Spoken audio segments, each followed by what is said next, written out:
अस्सलामु अलैकुम वरहमतुल्लाहि वबरकातुह।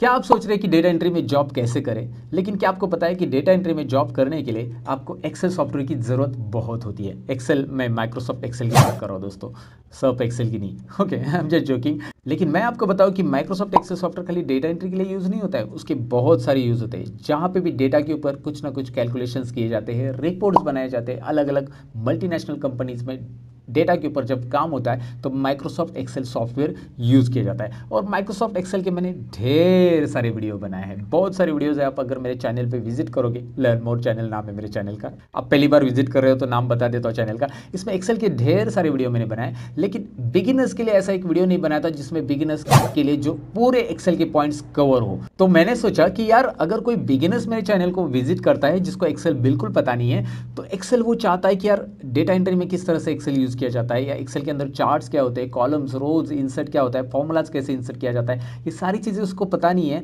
वो तो फिर मेरे चैनल पे आके बस ढूंढता रह जाएगा। इसीलिए मैंने ये एक्सेल का एक ट्यूटोरियल बनाया जिसके अंदर एक कंप्लीट बिगिनर्स नॉलेज रहेगा, यानी कि एक्सेल में आप जीरो हो तो हीरो बनाने का काम मैं करूंगा।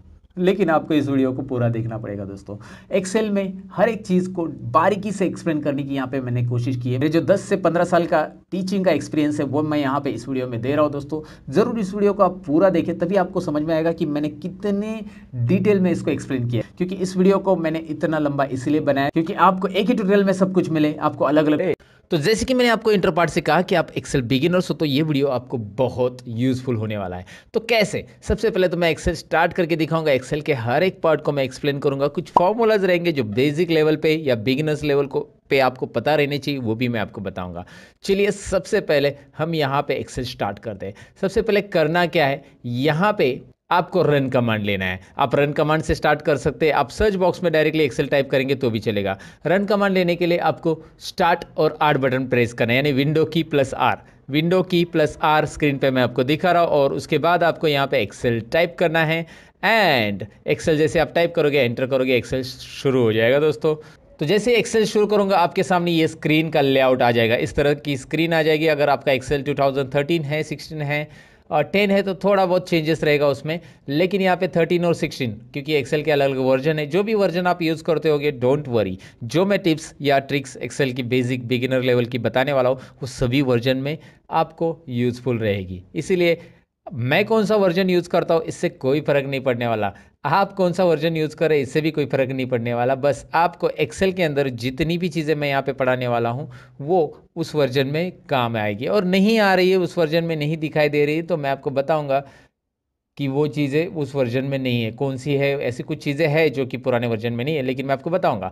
फिलहाल तो आपको यहाँ पे बताओ कि स्क्रीन में आपको लेफ्ट साइड में जो रिसेंट फाइल दिखाई दे रही है, ये मैंने बनाई हुई फाइल है। जैसे मैं अलग अलग एक्सेल के डेटा पे काम करता हूँ तो उसमें जितनी भी फाइल मैं सेव करता हूँ वो यहाँ पे आ जाती है रिसेंट फाइल के अंदर, राइट। रिसेंट फाइल का बॉक्स आपको दिखाई दे रहा है। इसके बाद आपको ब्लैंक वर्कबुक दिख रहा है, और उसके बाद माइक्रोसॉफ्ट ने आपको कुछ ऑलरेडी फॉर्मूला ट्यूटोरियल से रिलेटेड पहले से कुछ शीट्स दी है, प्री फॉर्मेटेड शीट्स है, यहाँ से आप ले सकते हैं। उसके ऊपर आप यहाँ पे भी देख सकते हैं business, personal, planner and trackers, list, budgets, ऐसे बहुत सारे माइक्रोसॉफ्ट ने दिए हुए रेडीमेड वर्कबुक्स है। तो एक्सेल की फाइल को वर्कबुक्स बोलते हैं, ये तो आपको समझ में आया होगा। और यहाँ पे आपको दिख रहा है ब्लैंक वर्कबुक। सबसे पहले मैं यहाँ पे ब्लैंक वर्कबुक ही लेना चाहूँगा क्योंकि ब्लैंक वर्कबुक से हमारा इंट्रोडक्शन शुरू होगा ना दोस्तों। अब यहाँ पे आपको ये स्क्रीन जो दिखाई दे रही है ये एक्सेल का लेआउट है। एक्सेल की स्क्रीन ऐसी रहेगी, और एक्सेल के अंदर अभी डिटेल में जान लेते हैं कि क्या क्या किसको बोलते हैं। सबसे पहले तो मैं आपको यहाँ पे बताऊं कि ऊपर जो दिखाई दे रहा है home, insert, page layout, formulas, data, review, view, मेरे पास कुछ और एक्स्ट्रा भी टैब है। ये कैसा है मैं आपको बताने वाला हूँ, वैसे भी don't worry about it. But ये जो है इसे टैब बोलते हैं। टैब होम के अंदर क्लिक किया तो मैंने यहाँ पे ढेर सारे ऑप्शंस आपको मिलेंगे, और ये होता है एक्सेल का रिबन दोस्तों। रिबन नाम याद रखिएगा, मैं नीचे आपको टेक्स्ट में भी दिखा रहा हूँ, रिबन। ओके, सो इस रिबन के अंदर आपको यहाँ पे दिखाई दे रहा है क्लिपबोर्ड। क्लिपबोर्ड ग्रुप है, उसके बाद फॉन्ट ग्रुप है, उसके बाद अलाइनमेंट ग्रुप है। ये ग्रुप होते हैं, नंबर ग्रुप है, स्टाइल्स ग्रुप है, सेल्स ग्रुप है, एडिटिंग ग्रुप्स है। ये अलग अलग ग्रुप्स है। इस ग्रुप के बारे में भी हम जानेंगे कैसे इसके अंदर के ऑप्शंस हम ऑपरेट करेंगे। आपको किसी ने बोला कि होम टैब में अलाइनमेंट ग्रुप है और उसके अंदर मर्ज एंड सेंटर है, तो home tab, alignment group and merge and centre. समझ में आपको ये ग्रुप का काम क्या होता है, मतलब ये ग्रुप वाइज कुछ ऑप्शंस डिवाइड हो चुके हैं, इसके लिए यहाँ पे एक ग्रुप दिए हैं, तो आपको इजी हो जाता है उस ऑप्शन को फाइंड आउट करने के लिए। जैसे आपको बोला कि कंडीशनल फॉर्मेटिंग ये स्टाइल्स में अवेलेबल है होम टैब के अंदर, तो स्टाइल्स ग्रुप आपको होम टैब में ढूंढना है, होम टैब यहाँ पे है, स्टाइल्स ग्रुप यहाँ पे मिल रहा है आपको, और उसके ऊपर कंडीशनल फॉर्मेटिंग यहाँ पे आपको दिखाई दे रहा है। ये भी हम सीखने वाले हैं दोस्तों, डोंट वरी अबाउट इट। सो ये एक वीडियो ऐसा मैं बना रहा हूँ जिसमें आपको बिगिनर्स लेवल में जो जानकारी होनी चाहिए एक्सेल की वो पूरी यहाँ पे रहेगी, इसीलिए बने रहिएगा। बस ये तो बताना था मुझे दोबारा, इसीलिए बता दिया। फिलहाल तो मैं आपको यहाँ पे बताऊँ कि यहाँ पे इसके बाद यहाँ पे होम टैब से लेकर ये टैब हो गया, हर एक टैब के अपने अपने ग्रुप्स है और अपने अपने ऑप्शंस है। मतलब यहाँ पे आप देख सकते हैं, इंसर्ट पे क्लिक किया तो tables group, illustration group, add-ins group, charts group and ढेर सारे और भी ग्रुप्स है। फिलहाल मैं पढ़ने रहा हूँ। वैसे पेज लेआउट है, वैसे फॉर्मूलाज है, डेटा रिव्यू एंड व्यू है। अब मैं आपको क्या बता रहा हूँ, आगे ज़रा ध्यान दीजिए। अभी क्या है आगे, ये है नेम बॉक्स। अब ये नेम बॉक्स की जानकारी हम आपको डिटेल में देने वाले, इसका नाम याद रखिए नेम बॉक्स, और जिस सेल में हम क्लिक करेंगे उसका वो नाम बता रहा है, ये भी आपको यहाँ पे समझ में आ जाएगा। जैसे मैं इस बॉक्स में क्लिक कर रहा हूँ, इस बॉक्स को वैसे सेल बोलते हैं एक्सेल में, ये बॉक्स जो है इसे सेल बोला जाता है, CELL, राइट। तो ऑलवेज रिमेंबर दोस्तों, ये सेल जो होता है इसका एक एड्रेस होता है। जैसे यहाँ पे आप देख पाएंगे कि आई कॉलम और रो नंबर 11, इस सेल में मैंने क्लिक किया था, आई यहाँ पे क्लिक किया था, सॉरी, I11, तो I11 यहाँ पे दिखाई दे रहा है आपको नेम बॉक्स के अंदर। अब मैं यहाँ पे क्लिक कर रहा हूँ, A3 दिखाई दे रहा है, इसका नाम क्या है, B3, इसका नाम C3, इसका नाम D3, आप समझ गए होंगे। अब इसमें नेम बॉक्स क्या काम करता है, सेल का नाम दिखाता है और भी बहुत सारे काम करता है नेम बॉक्स, आपको आगे पता चल जाएगा। नेम बॉक्स के बाद बारी आती है फॉर्मूला बार की। उसी के राइट साइड में यहाँ पे जो आपको दिखाई दे रहा है फॉर्मूला बार, ओके।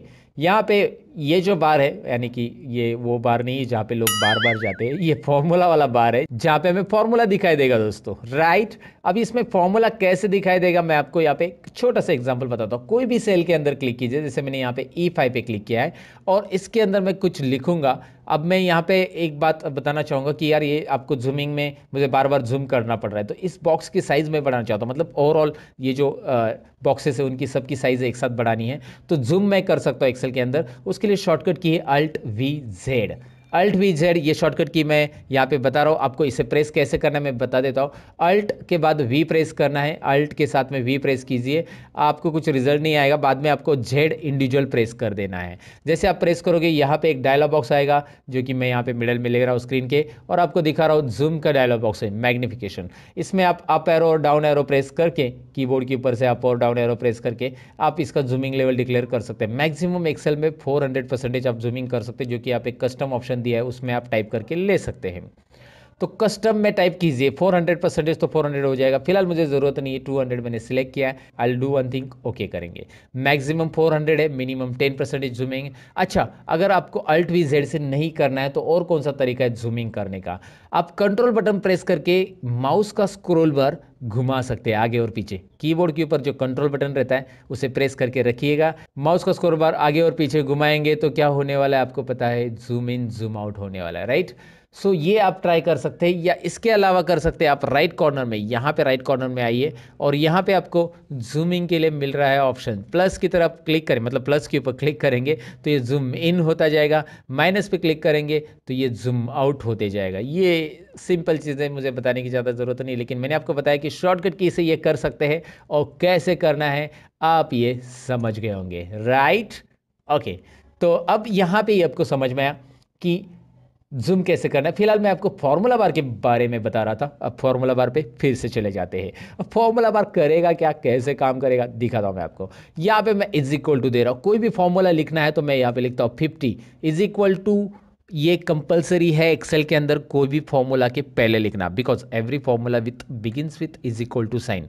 ये अंग्रेजी में समझ आता है, हिंदी में बताता हूँ, हर एक फॉर्मूला = साइन से शुरू होता है, हर एक फॉर्मूला बराबर साइन से शुरू करते हैं हम, अरे सबको पता है यार। यहाँ पे देखिए 50 + 30 मैंने लिखा, ये प्लस का साइन जो कीबोर्ड के ऊपर प्लस रहता है वो कीजिए, और माइनस का साइन, वहाँ पे माइनस का साइन है। मल्टीप्लिकेशन के लिए आप मल्टीप्लिकेशन यानी एस्ट्रिक का साइन यूज़ कर सकते हैं, और डिवाइड के लिए यहाँ पे स्लैश का साइन है, जो स्क्रीन के ऊपर मैं आपको दिखा रहा हूँ कि कौन सा साइन किसके लिए यूज़ किया जाता है। तो आप ज़रूर कर सकते हैं इसे। यहाँ पे देखिए एक सिंपल कैलकुलेशन हो चुका है, 50 + 30, यहाँ पे आ गया 80। अब मैं यहाँ पे 80 भी लिख रहा हूँ, नीचे मैंने डायरेक्ट 80 टाइप किया, यहाँ पे मैंने 80 कैलकुलेशन किया। आप बोलोगे इतना बेसिक कैलकुलेशन आपको आता नहीं क्या? मैंने आपको दिखाने के लिए किया कि ये होता क्या है। ध्यान से देखिए, फॉर्मूला बार में ऊपर क्या दिख रहा है, जो कि मैंने C4 में कुछ टाइप किया था, दिखाई दे रहा है आपको? C4 सेल में मैंने टाइप किया है 50 + 30, और उसका आंसर तो 80 दिख रहा है सेल में, लेकिन फॉर्मूला बार उसका फॉर्मूला दिखा रहा है। और C5 सेल में क्या हो रहा है, C5 सेल में मैंने डायरेक्टली 80 टाइप किया, राइट?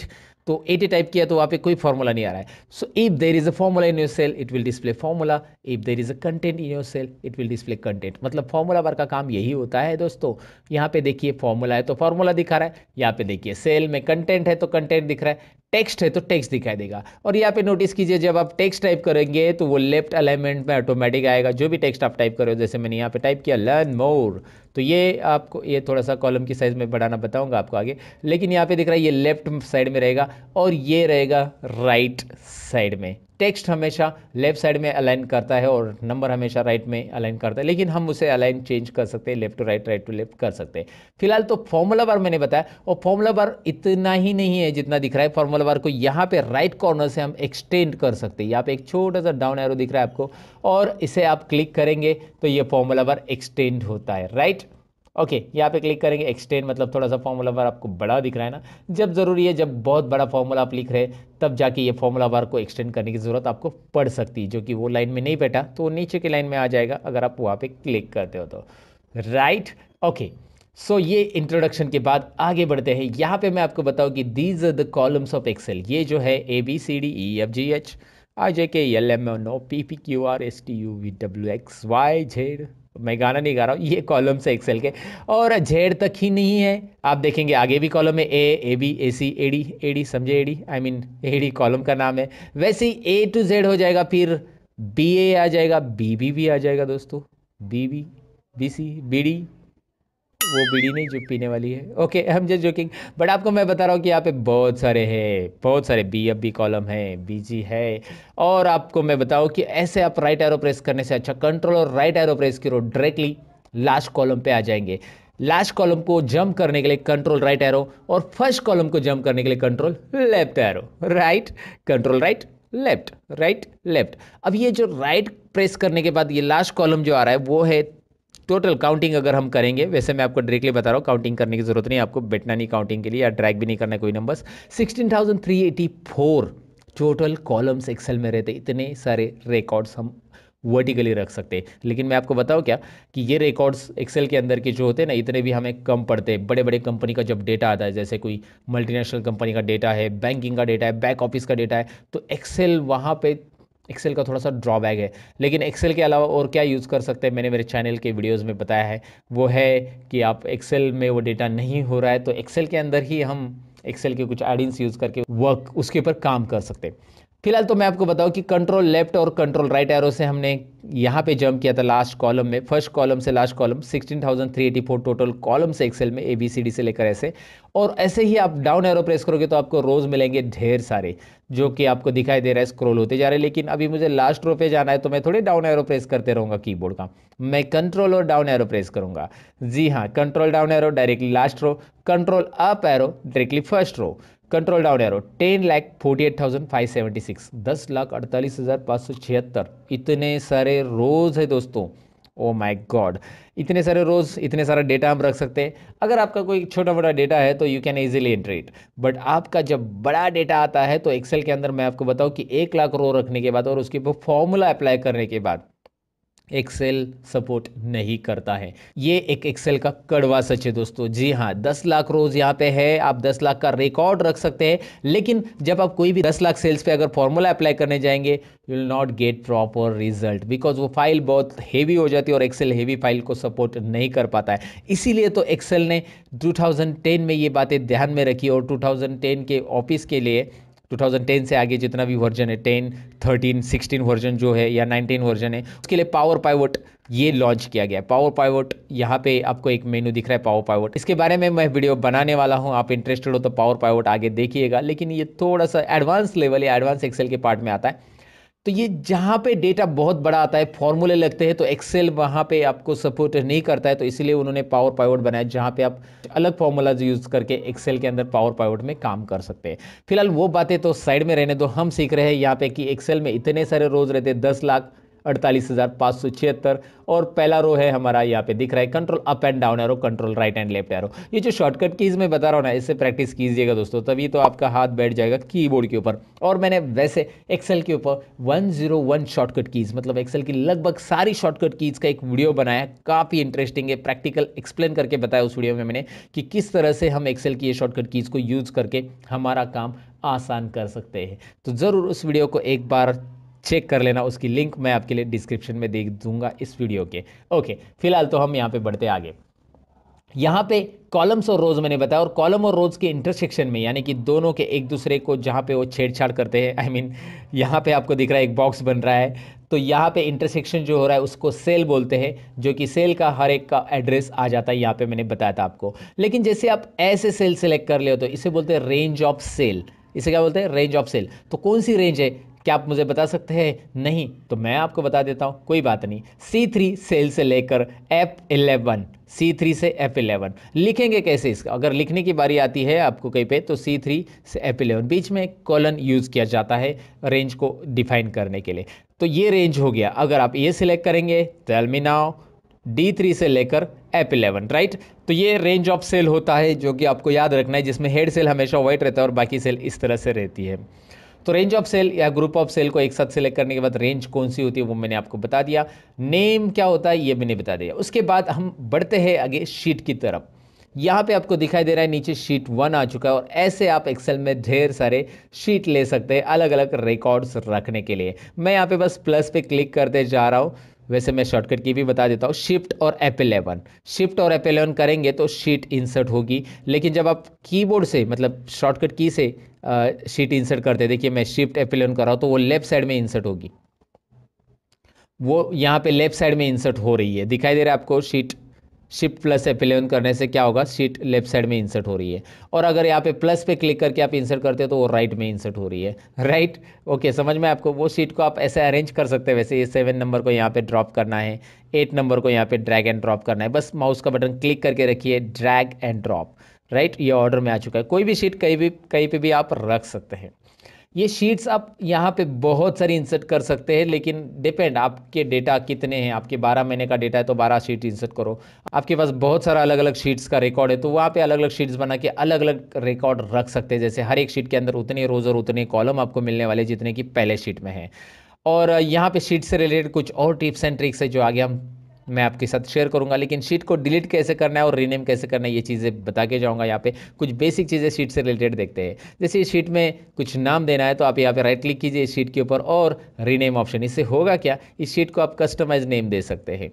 और मैंने यहाँ पे लिया स्टूडेंट डेटा। जब भी मैं शीट का नाम दूंगा तो मेरा रिकमेंडेशन आपको ये रहेगा कि यहाँ पे अंडरस्कोर साइन ऐड कीजिए, स्पेस ना दीजिए। स्पेस भी दे सकते हैं आप, स्पेस से भी नाम ऐड होता है, कोई इशू नहीं है।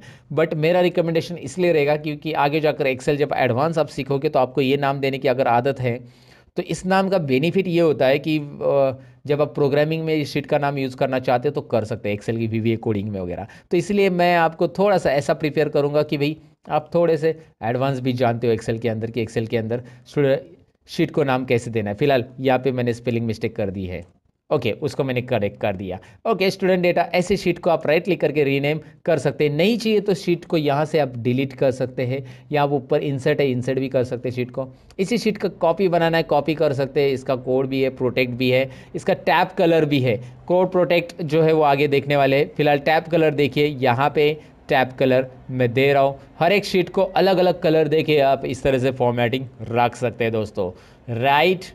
सो ये तो चीज़ें आपको समझ में आई कि शीट कैसे इंसर्ट करते हैं, डिलीट कैसे करना है। लेकिन एक बात मैं यहाँ पे बताना चाहूँगा। शीट के अंदर मैंने कुछ कंटेंट लिखे हैं and after that I am going to delete this sheet. Right now I am going to delete, so it will show you one message. एक शीट का मैसेज आ रहा है, Microsoft Excel will permanently delete this sheet, do you want to continue.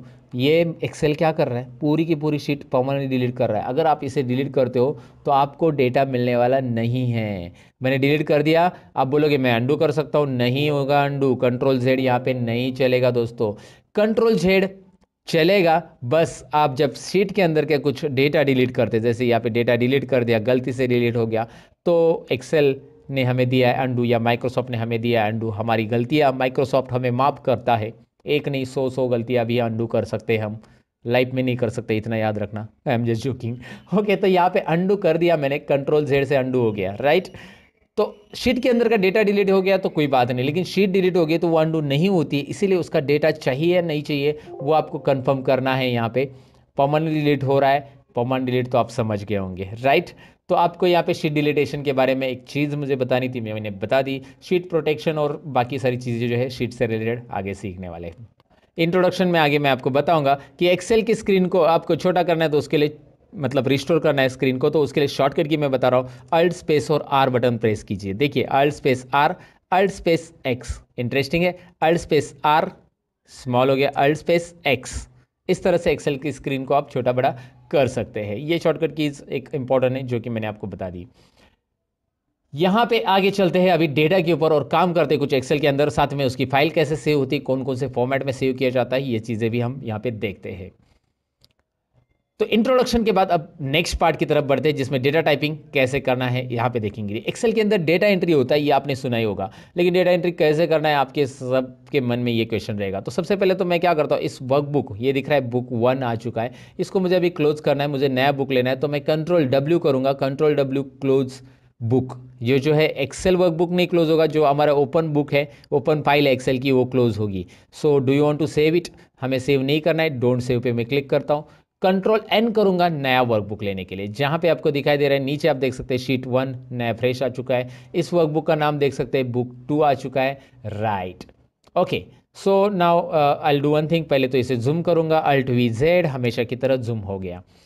इसमें अभी content type करने के लिए मैं कोई भी रिकॉर्ड लेता हूं जो कि आपके फैमिलियर रहेगा, आपको पहचान का रहेगा, आपको इजी लगेगा, ऐसा डेटा जो कि हमने देखा रहेगा वो लेता हूं। सीरियल नंबर लेने के बाद मैंने लिया नेम ऑफ स्टूडेंट, आप कुछ भी ले लीजिए, एम्प्लॉय लीजिए या कुछ और।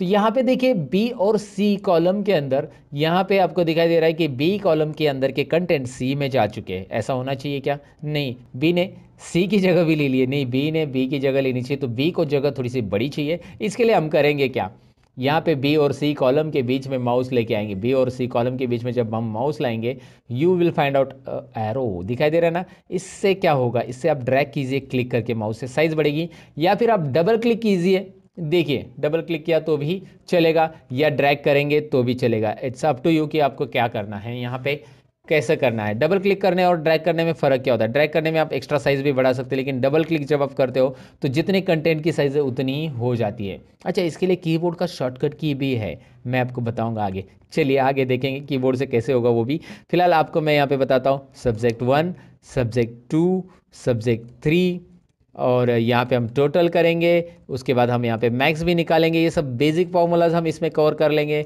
मिनिमम लेंगे, काउंट लेंगे, एवरेज लेंगे एंड परसेंटेज लेंगे। आप बोलेंगे एवरेज और परसेंटेज वो एक ही होता है? नहीं, देखेंगे एक ही होता है कि नहीं होता है, यहाँ पे पता चलेगा आपको। साथ में हम रिजल्ट भी निकालेंगे, ग्रेड भी निकालेंगे, ये सारी चीज़ें यहाँ पे देखेंगे कैसे करना है। सबसे पहले तो यहाँ पे सीरियल नंबर के नीचे कर्सर रखिए एंड नाउ टाइप 1 और 2।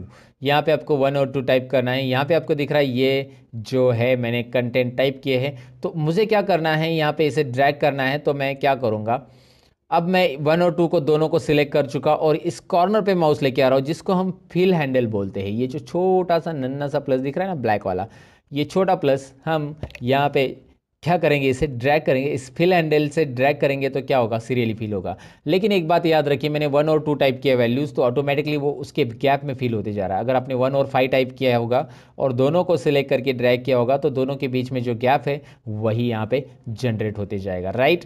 तो ये यहाँ पे समझ में आएगा। अगर आपने 1 लिखा और ड्रैग किया तो क्या होगा, सब जगह पे 1 1 होगा। लेकिन फिर भी आप चाहते 1 लिखे और ड्रैग करने के बाद भी, तो यहाँ पे माउस पॉइंटर लेके आइए और कंट्रोल बटन कीबोर्ड पे प्रेस कीजिए। होगा क्या इससे, जब आप कंट्रोल प्रेस करते तो you will find out small plus और और ऑन दैट प्लस, तो जो पहला प्लस है उसी के ऊपर एक और प्लस आ रहा है। देखो कंट्रोल छोड़ दिया, गया, कंट्रोल प्रेस किया, आ गया। अब करेंगे क्या, मैं आपको दिखाता हूँ। चलिए मैं कंट्रोल प्रेस करके इसको ड्रैग करूंगा तो ये सीरियली फिल होगा। मतलब कोई एक नंबर से भी आप सीरियली फिल कर सकते हैं, या दो नंबर टाइप किया और दोनों को बिना कंट्रोल प्रेस करके फिल हैंडल से, फिल हैंडल याद रखना है, उससे ड्रैग करेंगे तो भी हो जाएगा। अच्छा यहाँ पे भी ऑप्शन है, आपने गलती से फिल सीरीज किया और आपको कॉपी सेल्स चाहिए तो यहाँ पे ऑप्शन है copy cells, fill formatting only, fill without formatting, flash fill, ये सारी चीज़ें आती है, ये आगे के है। लेकिन कॉपी सेल से क्या होगा देखिए यहाँ पे, फिलहाल मैं कंट्रोल जेड करता हूँ और दोबारा यहाँ पे मैं ड्रैग करूँगा कंट्रोल बटन प्रेस करके, और मैं यहाँ पे लगभग 5 स्टूडेंट ही लेता हूँ आपको एक एग्जाम्पल रिपोर्ट दिखाने के लिए। और यहाँ पे कॉपी सेल हो गया अभी, क्योंकि मैंने कंट्रोल छोड़ दिया, तो फिल सीरीज भी कर सकते हैं आप यहाँ से, राइट। तो ये छोटे छोटे ऑप्शन जो होते हैं ये बिगिनर्स लेवल के लिए बहुत इंपॉर्टेंट होते हैं, और मैं ये समझता हूँ कि आपको एक्सेल कुछ भी नहीं आता है, इसलिए ये सारी चीज़ें एक्सप्लेन कर रहा हूँ मैं, ईच एंड एवरी पॉइंट को डिटेल में एक्सप्लेन करूँगा दोस्तों। ओके, तो यहाँ पे मैं कंटेंट टाइप करूँगा, जैसे कि मैंने नाम लिए ABCD। Okay, it's up to you, कौन से भी नाम ले सकते हैं। एक बात ध्यान दीजिए, इस कॉलम की साइज़ देखिए कितनी बड़ी है। मैं इस कॉलम को डबल क्लिक करूँगा तो ऐसे छोटा हो जाएगा, इस कॉलम के ऊपर डबल क्लिक करूँगा तो ऐसा छोटा हो जाएगा। तो ऐसे हर एक कॉलम को करना पड़ेगा मुझे, राइट। इससे अच्छा मैं क्या करूँगा, ए से लेकर सब कुछ कॉलम को एक साथ सब कुछ ऐसे ड्रैग करूँगा, सभी कॉलम को ऐसे सेलेक्ट करूँगा जिसमें कंटेंट है। कैसे ड्रैग करना है देखिए, ए के ऊपर माउस पॉइंटर लाया, माउस का लेफ्ट बटन क्लिक करके रखा एंड ड्रैग किया एन तक, राइट, एन तक ड्रैग किया लेफ्ट बटन क्लिक करके। अब कहीं पे भी एक जॉइंट पे मतलब माउस पॉइंटर लेके आइए, कहीं पे भी आप एक जॉइंट पे लेके आइए माउस पॉइंटर, यहाँ पे देख सकते हैं, और इसके ऊपर डबल क्लिक कीजिए, सभी कॉलम की साइज एक साथ एडजस्ट हो गई, है ना इंटरेस्टिंग। आप ऐसे भी कर सकते हैं। अच्छा दूसरा तरीका क्या है, कीबोर्ड से कंट्रोल A बटन प्रेस कीजिए, सिलेक्ट हो जाएगा, जितना भी डेटा टाइप किया वो सिलेक्ट हो गया। अब आपको प्रेस करना है कीबोर्ड पे एक शॉर्टकट की, वो है अल्ट प्रेस कीजिए, वो है अल्ट प्रेस कीजिएगा, उसके बाद H प्रेस कीजिएगा, उसके बाद O और उसके बाद I। देखिए मैंने उसके बाद बोला, यानी कि अल्ट के साथ ये सारी चीज़ें प्रेस करके नहीं रखनी है, अल्ट प्रेस करके छोड़ देना है, H प्रेस करके छोड़ देना है, O प्रेस करके छोड़ देना है और I प्रेस करना है। दोबारा देखिए, Alt H O I, right. तो ये होता क्या है मैं आपको बता देता हूँ, यहाँ पे ही पहले ही बता देता हूँ कि होता क्या है। जैसे आप अल्ट प्रेस करते हो तो यहाँ पे ऊपर दिखाई दे रहा है कि कौन से टैब के लिए कौन सी शॉर्टकट की बनी है। अल्ट प्रेस करते ही वो सारी शॉर्टकट कीज़ यहाँ पे दिखाई देती है। अच्छा हमें होम टैब में जाना है तो मैं H प्रेस करता हूँ, चलिए मैं H प्रेस करता हूँ तो होम टैब के सारे ऑप्शन यहाँ पे दिखाई देंगे। फिर होम टैब में ऐसा कौन सा ऑप्शन है जो हमारे कॉलम को ऑटो फिट करता है, वो है फॉर्मेट के अंदर, यहाँ पे फॉर्मेट जो दिखाई दे रहा है राइट साइड में उसके अंदर वो है, तो O है फॉर्मेट के लिए, तो मैंने O प्रेस किया और O के अंदर आपको यहाँ पे दिखाई दे रहा है ऑटो फिट कॉलम विड्थ, जो ऑप्शन दिखाई दे रहा है ना, उसके लिए आपको I प्रेस करना है। वैसे आपको रो करना है या बाकी सारी चीज़ों के लिए भी दिया है, फिलहाल तो हमें I प्रेस करना है यहाँ पे, तो अल्ट एच ओ आई करेंगे तो ये ऑटोमेटिक हो जाता है। तो याद रखिए अल्ट का जो कीज़ है या कॉम्बिनेशन है ये आपको बहुत यूज़फुल होगा। अल्ट प्रेस करके छोड़ देना है, फिर एच और उसके अंदर होम टैब के अंदर के ऑप्शन ऐसे आप ऑपरेट कर सकते हैं। ऐसे ढेर सारी शॉर्टकट की बना के आप प्रैक्टिस कर सकते हैं, इसे ज़रूर ट्राई कीजिएगा दोस्तों। अब यहाँ पे लगभग हमने टाइप कर लिया हमारा डेटा एंट्री करने के लिए आपको टाइप कैसे करना है मैंने आपको बताया। डेटा एंट्री की टिप्स भी इसमें मैं आपको बताऊंगा। सबसे पहली टिप्स देखिए डेटा एंट्री में, यहाँ पे ही मुझे डेटा फिल करना है सब्जेक्ट 1 2 3 में, राइट। और आपको पता है कि इसके बाद ये खत्म होने के बाद यहाँ पे टाइप करना है, यहाँ पे टाइप करना है। तो इससे अच्छा इन तीनों को सिलेक्ट कीजिए। जितने भी डेटा पे आपको कुछ भी टाइप करना रहता है उसको आपको सिलेक्ट करना बहुत ज़रूरी है। जब आप सिलेक्ट करोगे तो उसका बेनिफिट क्या होगा, चलिए मैं आपको दिखाता हूँ। यहाँ पे कोई नंबर मैं टाइप करूँगा तो ये नंबर टाइप करने के बाद कर्सर ऑटोमेटिकली नेक्स्ट सेल में चला जा रहा है, आपको नेक्स्ट सेल में जाने की ज़रूरत नहीं है। देखिए दिखाई दे रहा है ना आपको, यहाँ पे बस नंबर न्यूमेरिक कीपैड का एंटर कीजिए, नंबर टाइप कीजिए और न्यूमेरिक कीपैड पे जो एंटर बटन है वो प्रेस कीजिए, ऑटोमेटिकली कर्सर आपका नेक्स्ट यहाँ पे आ चुका है। तो यहाँ पे आपने एक बॉक्स सिलेक्ट करने के बाद उस बॉक्स के अंदर आप इस तरह से सिलेक्शन आपका रहेगा, बस आपको यहाँ पे नंबर टाइप करके एंटर करना है। फास्ट डेटा एंटर करने के लिए ट्रिक्स या डेटा एंट्री के लिए ट्रिक्स ज़रूर आजमाइएगा दोस्तों। अच्छा अब इसकी टोटल कैसे करते देखिए, यहाँ पे तीनों को सिलेक्ट कर रहा हूँ मैं और तीनों को सिलेक्ट करने के बाद इसका टोटल आता है 142। देखिए इन तीनों को सिलेक्ट करता हूँ, इसका टोटल आता है 118। इन तीनों को सिलेक्ट कर रहा हूँ, इसका टोटल आ रहा है 76। मैं इतना फास्ट कैलकुलेशन कैसे कर रहा हूँ, मैं नहीं कर रहा हूँ दोस्तों, एक्सेल खुद कर रहा है। तो जैसे मैं इसे सेलेक्ट कर रहा हूँ, यहाँ पे बॉटम में देखिए मैं यहाँ पे दिखा रहा हूँ आपको सम और काउंट और एवरेज तीनों भी आ रहा है, राइट। यहाँ पे मैं देख के बता रहा हूँ आपको, मैं खुद कैलकुलेशन नहीं कर रहा हूँ। तो यहाँ पे सिंपल है, आपको करना क्या, इन तीनों को सिलेक्ट, यहाँ पे टोटल आ रही है, लेकिन ये टोटल मुझे यहाँ पे चाहिए। तो आई डू वन थिंग, यहाँ पे दिखाई दे रहा है राइट कॉर्नर में, होम टैब में राइट कॉर्नर में ऑटो सम ऑप्शन दिखाई दे रहा है। इस पर आप क्लिक करेंगे ना डायरेक्टली इस ऑटो सम पे, तो यहाँ पे डायरेक्टली ऑटो सम कर लेगा और उसके अंदर एक प्री डिफाइंड फॉर्मूला आता है जिसको एक्सेल में बोला जाता है फंक्शन। ये है एक्सेल का सम फंक्शन, सबसे पहला फंक्शन हम सीख रहे हैं जिसमें ऑटोमेटिक टोटल करेंगे। और ये होता है एक्सेल में predefined formula. Always remember कि predefined formula in Excel is called a function. Excel में फॉर्मूला और फंक्शन ये दो अलग अलग वर्ड क्यों हैं, क्योंकि फंक्शन यानी कि एक्सेल के अंदर हम कोई भी फॉर्मूला नहीं लगाएंगे जो पहले से दिया रहेगा, उसके अंदर कोई भी मैथमेटिकल साइन हम नहीं ऐड करेंगे। यहाँ पे दिख रहा है हमने प्लस का साइन नहीं ऐड किया है, फिर भी हमें इसकी टोटल मिल रही है। तो पहले से डिफाइन किया गया फॉर्मूला जो होता है उसे हम एक्सेल में फंक्शन बोलते हैं। और अगर हमें इसकी टोटल करनी होती, मैं डिलीट कर रहा हूँ इसे, अगर इसे हमें टोटल करनी है तो मैं इज इक्वल टू करूँगा, इस सेल पे क्लिक करूँगा, ये है C2 जो कि एड्रेस दिखाई दे रहा है उसका, प्लस ये D2 प्लस ये है E2। इस तरह का ये जो होगा ये हमारा फॉर्मूला है। सो फॉर्मूला और फंक्शन में यहाँ पे समझने की कोशिश कीजिए कि उसका एक्चुअली फॉर्मूला क्या होता है। एक्सेल में ये फॉर्मूला है जो कि कस्टमाइज दिया हमने, और इसके पहले जो किया था वो फंक्शन है। और यहाँ पे मैं इसके ऊपर डबल क्लिक करूँगा तो सारे आंसर आ गए, मुझे बार बार फॉर्मूला देने की ज़रूरत नहीं है दोस्तों। तो आपको ये समझ में, डिलीट कर देता हूँ। मैं फंक्शन के साथ करूँगा, फंक्शन के लिए शॉर्टकट की भी है, मैं यहाँ पे क्लिक करूँगा तो ये आ रहा है ना, दिखाई दे रहा है ना, आ रहा है। इसको मैं शॉर्टकट की से एक्सेस करता हूँ, अल्ट इज इक्वल टू क्या प्रेस करना है कीबोर्ड पे, अल्ट और इज इक्वल टू प्रेस करना है। अल्ट और इज इक्वल टू प्रेस करने के बाद आपको डायरेक्टली मिलेगा टोटल का यहाँ पे फंक्शन, टोटल मतलब सम का function. Okay, some C2 to E2 वो बता रहा है कि C2 से E2 में जितने भी नंबर है वो फंक्शन में ऐड होंगे, वो सम फंक्शन में इंक्लूड होंगे, उतने नंबर्स ऐड होके यहाँ पे रिजल्ट आएगा। एंटर कीजिए, आपको रिजल्ट मिल रहा है। अच्छा, आप ये टाइप भी कर सकते हैं, चलिए मैं आपको दिखाता हूँ। इज इक्वल टू सम, आप ऐसा टाइप करेंगे तो नीचे देखिए बहुत सारे सम से रिलेटेड फंक्शन आ जाते हैं, सम से रिलेटेड बहुत सारे सम इफ सम प्रोडक्ट वगैरह सब है, लेकिन फिलहाल सम देख रहे हैं। अब ये सम टाइप करने के बाद आप टैब बटन प्रेस कीजिए, ऑटोमेटिक ओपन ब्रैकेट आ जाता है। आप ओपन ब्रैकेट दे सकते हैं शिफ्ट बटन प्रेस करके, लेकिन टैब किया ना टैब तो ऑटोमेटिक ओपन ब्रैकेट आ जाता है।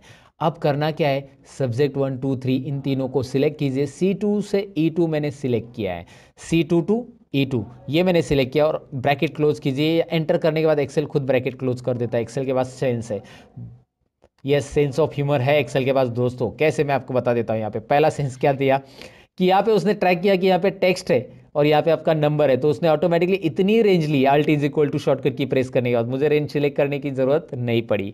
दूसरी चीज़, अगर यहाँ पे कोई नंबर रहता तो ऑटोमेटिकली वो सारे के सारे नंबर ले लेता, 1 भी नंबर है और ये भी ले लेता, राइट। तो ये भी याद रखना है। दूसरी चीज़, यहाँ पे ब्रैकेट क्लोज मैंने नहीं किया, एंटर किया, एक्सेल ने ऑटोमेटिक ब्रैकेट क्लोज करके दे दिया है ना। छोटी छोटी चीज़ें आपको यहाँ पे पहले से समझनी है। और यहाँ पे डबल क्लिक करूंगा तो एक्सेल जानता है कि अभी करना क्या है उसको। यहाँ पे ये जो दिख रहा है ना फिल हैंडल, इसे आप क्लिक एंड ड्रैग कीजिए या डबल क्लिक कीजिए। अगर आप बोलो यार माउस से नहीं करना है सर, तो मैं आपको बता देता हूँ कि इसे क्लिक कीजिए, शिफ्ट और डाउन एरो प्रेस करके रखिए ऐसा, और कंट्रोल डी बटन प्रेस कीजिए।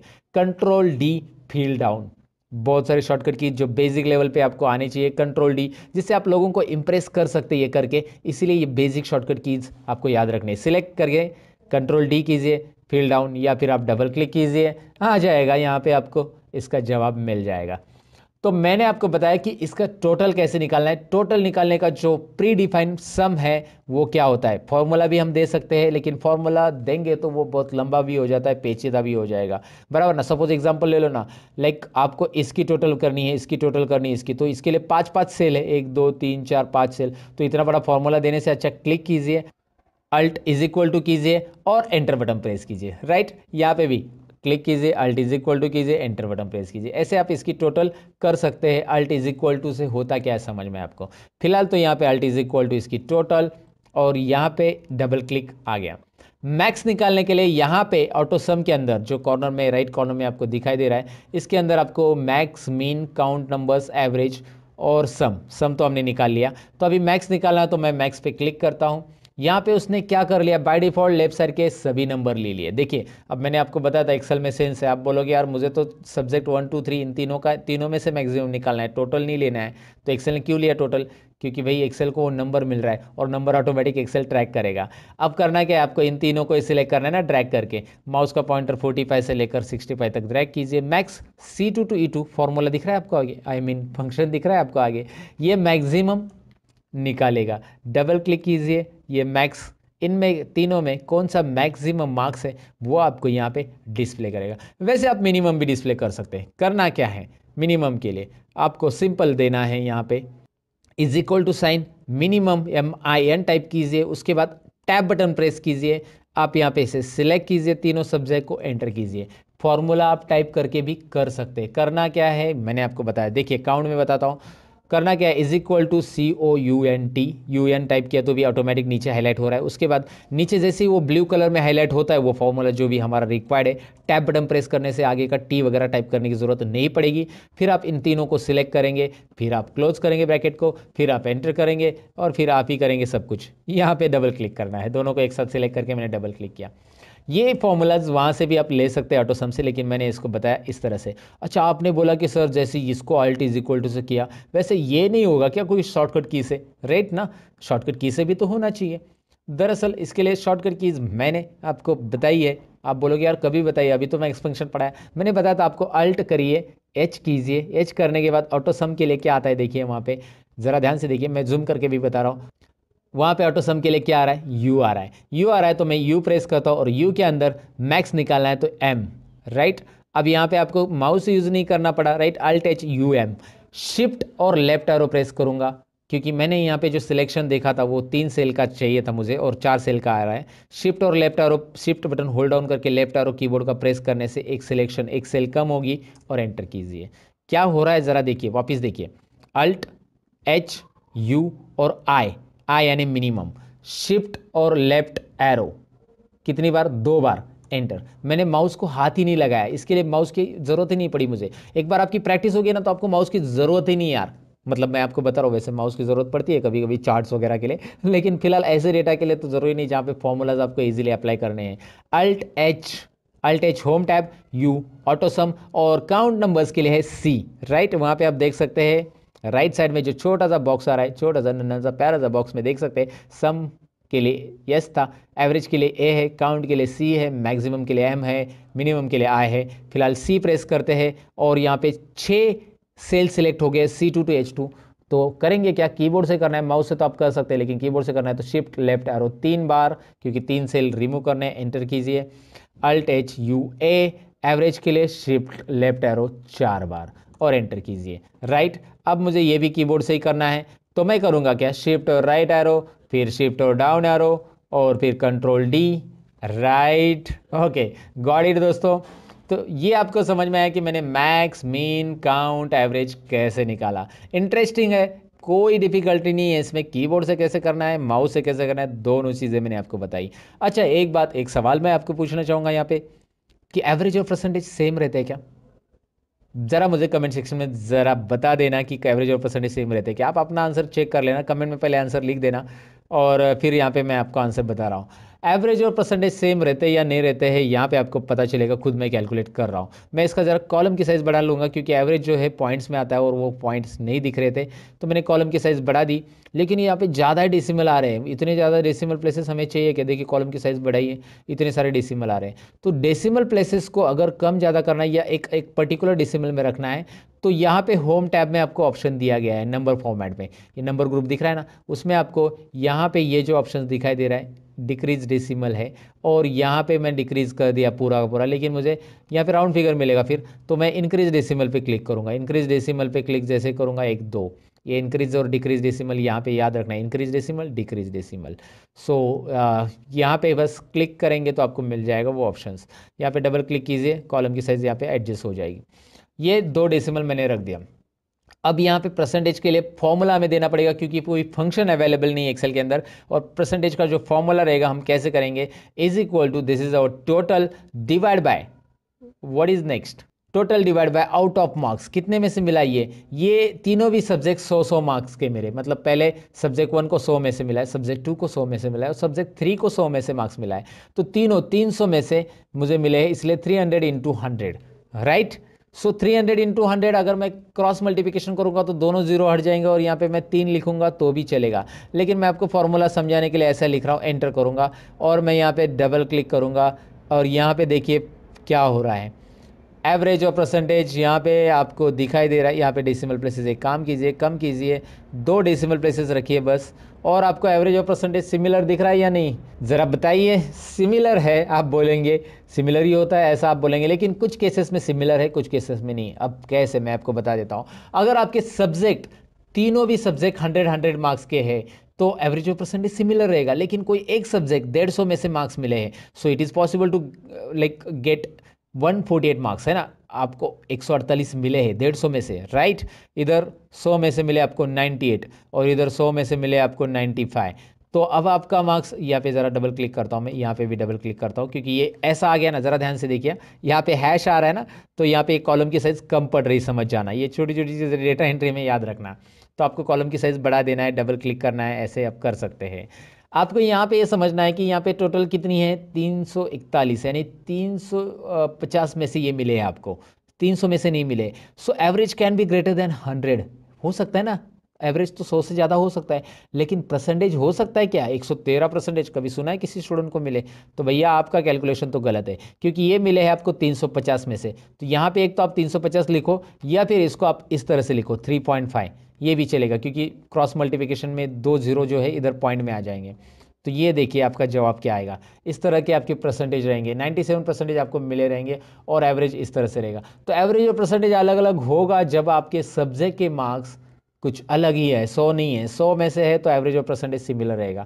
फिलहाल मैं इसे अंडू कर देता हूँ सारी चीज़ों को, और मैं आपको ये बताने के लिए ये मैंने सारी चीज़ें या उटपटांग हरकतें की कि एवरेज और परसेंटेज अलग अलग कौन से केसेस में होते हैं। अब आप किसी को भी बता सकते हैं, बहुत सारे लोगों की एक गलतफहमी होती है कि ये दोनों इक्वल रहते हैं, लेकिन कुछ केसेस में ये दोनों सिमिलर या इक्वल हम नहीं कह सकते उसको, राइट।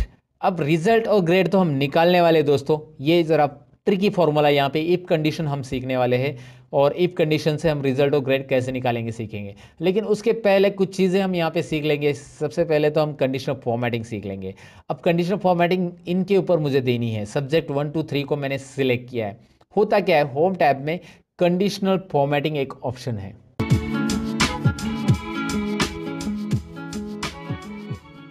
तो यहाँ पे जो कंडीशनल फॉर्मेटिंग ऑप्शन दिखाई दे रहा है उसका काम क्या है मैं आपको बता देता हूँ। जैसे आप उस पर क्लिक करोगे, highlight cells rules, top bottom rules, data bars, colour scale, icon set, ढेर सारी चीज़ें आ रही है। तो यहाँ पे हाईलाइट सेल्स रूल्स हम सीखने वाले हैं। एडवांस कंडीशनल फॉर्मेटिंग भी होता है जो कि मैं आपको आगे बताऊंगा। फिलहाल तो हम बेसिक चीज़ें पहले सीख लेते हैं इजीली। यहाँ पे कुछ हाईलाइट सेल्स रूल्स आपको दिखाई दे रहे हैं जिसमें आपको greater than, less than, between, equal to, text that contains data occurring and duplicate values, right. अब मैं आपको सबसे पहले बताऊंगा कि कंडीशनल फॉर्मेटिंग करेगा क्या। जो नंबर्स मैंने सिलेक्ट किए हैं उसके ऊपर हम कुछ कंडीशन के अकॉर्डिंग फॉर्मेटिंग देंगे। अब कंडीशन के अकॉर्डिंग फॉर्मेटिंग यानी हमें लेस देन 35 वाले नंबर हाईलाइट करने हैं। वो कौन से कलर में रहते हैं आपको स्कूल में, जब आपको 35 से कम मार्क्स मिलते हैं तो कौन से कलर में लिखते हैं टीचर, कौन से कलर में, ज़रा बताइए। रेड कलर में, एवरीबडी नोज दैट। तो लेस देन पे क्लिक कीजिए और यहाँ पे लेस देन पे क्लिक करने के बाद एक छोटा सा नन्ना सा डायलॉग बॉक्स आ रहा है हमेशा की तरह। और इस डायलॉग बॉक्स में मैं क्या कर रहा हूँ, जो 38 दिख रहा है वहाँ पे मैंने 38 किया है, और 35 करने के बाद आप देख सकते हैं ऑटोमेटिकली 35 से जो भी कम है सब्जेक्ट 1 2 3 में, तीनों में भी 35 से जितने भी कम है वो रेड कलर में बैकग्राउंड के साथ वो हाईलाइट हो रहे हैं। मुझे ये कलर नहीं चाहिए तो मैं यहाँ पे कलर कस्टमाइज कर सकता हूँ, और करने के लिए बस आपको यहाँ पे कस्टमाइज करने के लिए बस आपको यहाँ पे कस्टम फॉर्मेट पे क्लिक करना होगा। नीचे दिखाई दे रहा है कस्टम फॉर्मेट ऑप्शन है, जैसे आप इस ड्रॉप डाउन पे क्लिक कर देते हो। कस्टम फॉर्मेट में हमें यहाँ पे फिल या फिर फॉन्ट जो कलर चाहिए वो चूज़ कर सकते हैं। मैं फॉन्ट कलर ही देना चाहता हूँ, फॉन्ट में मैंने रेड कलर दे दिया।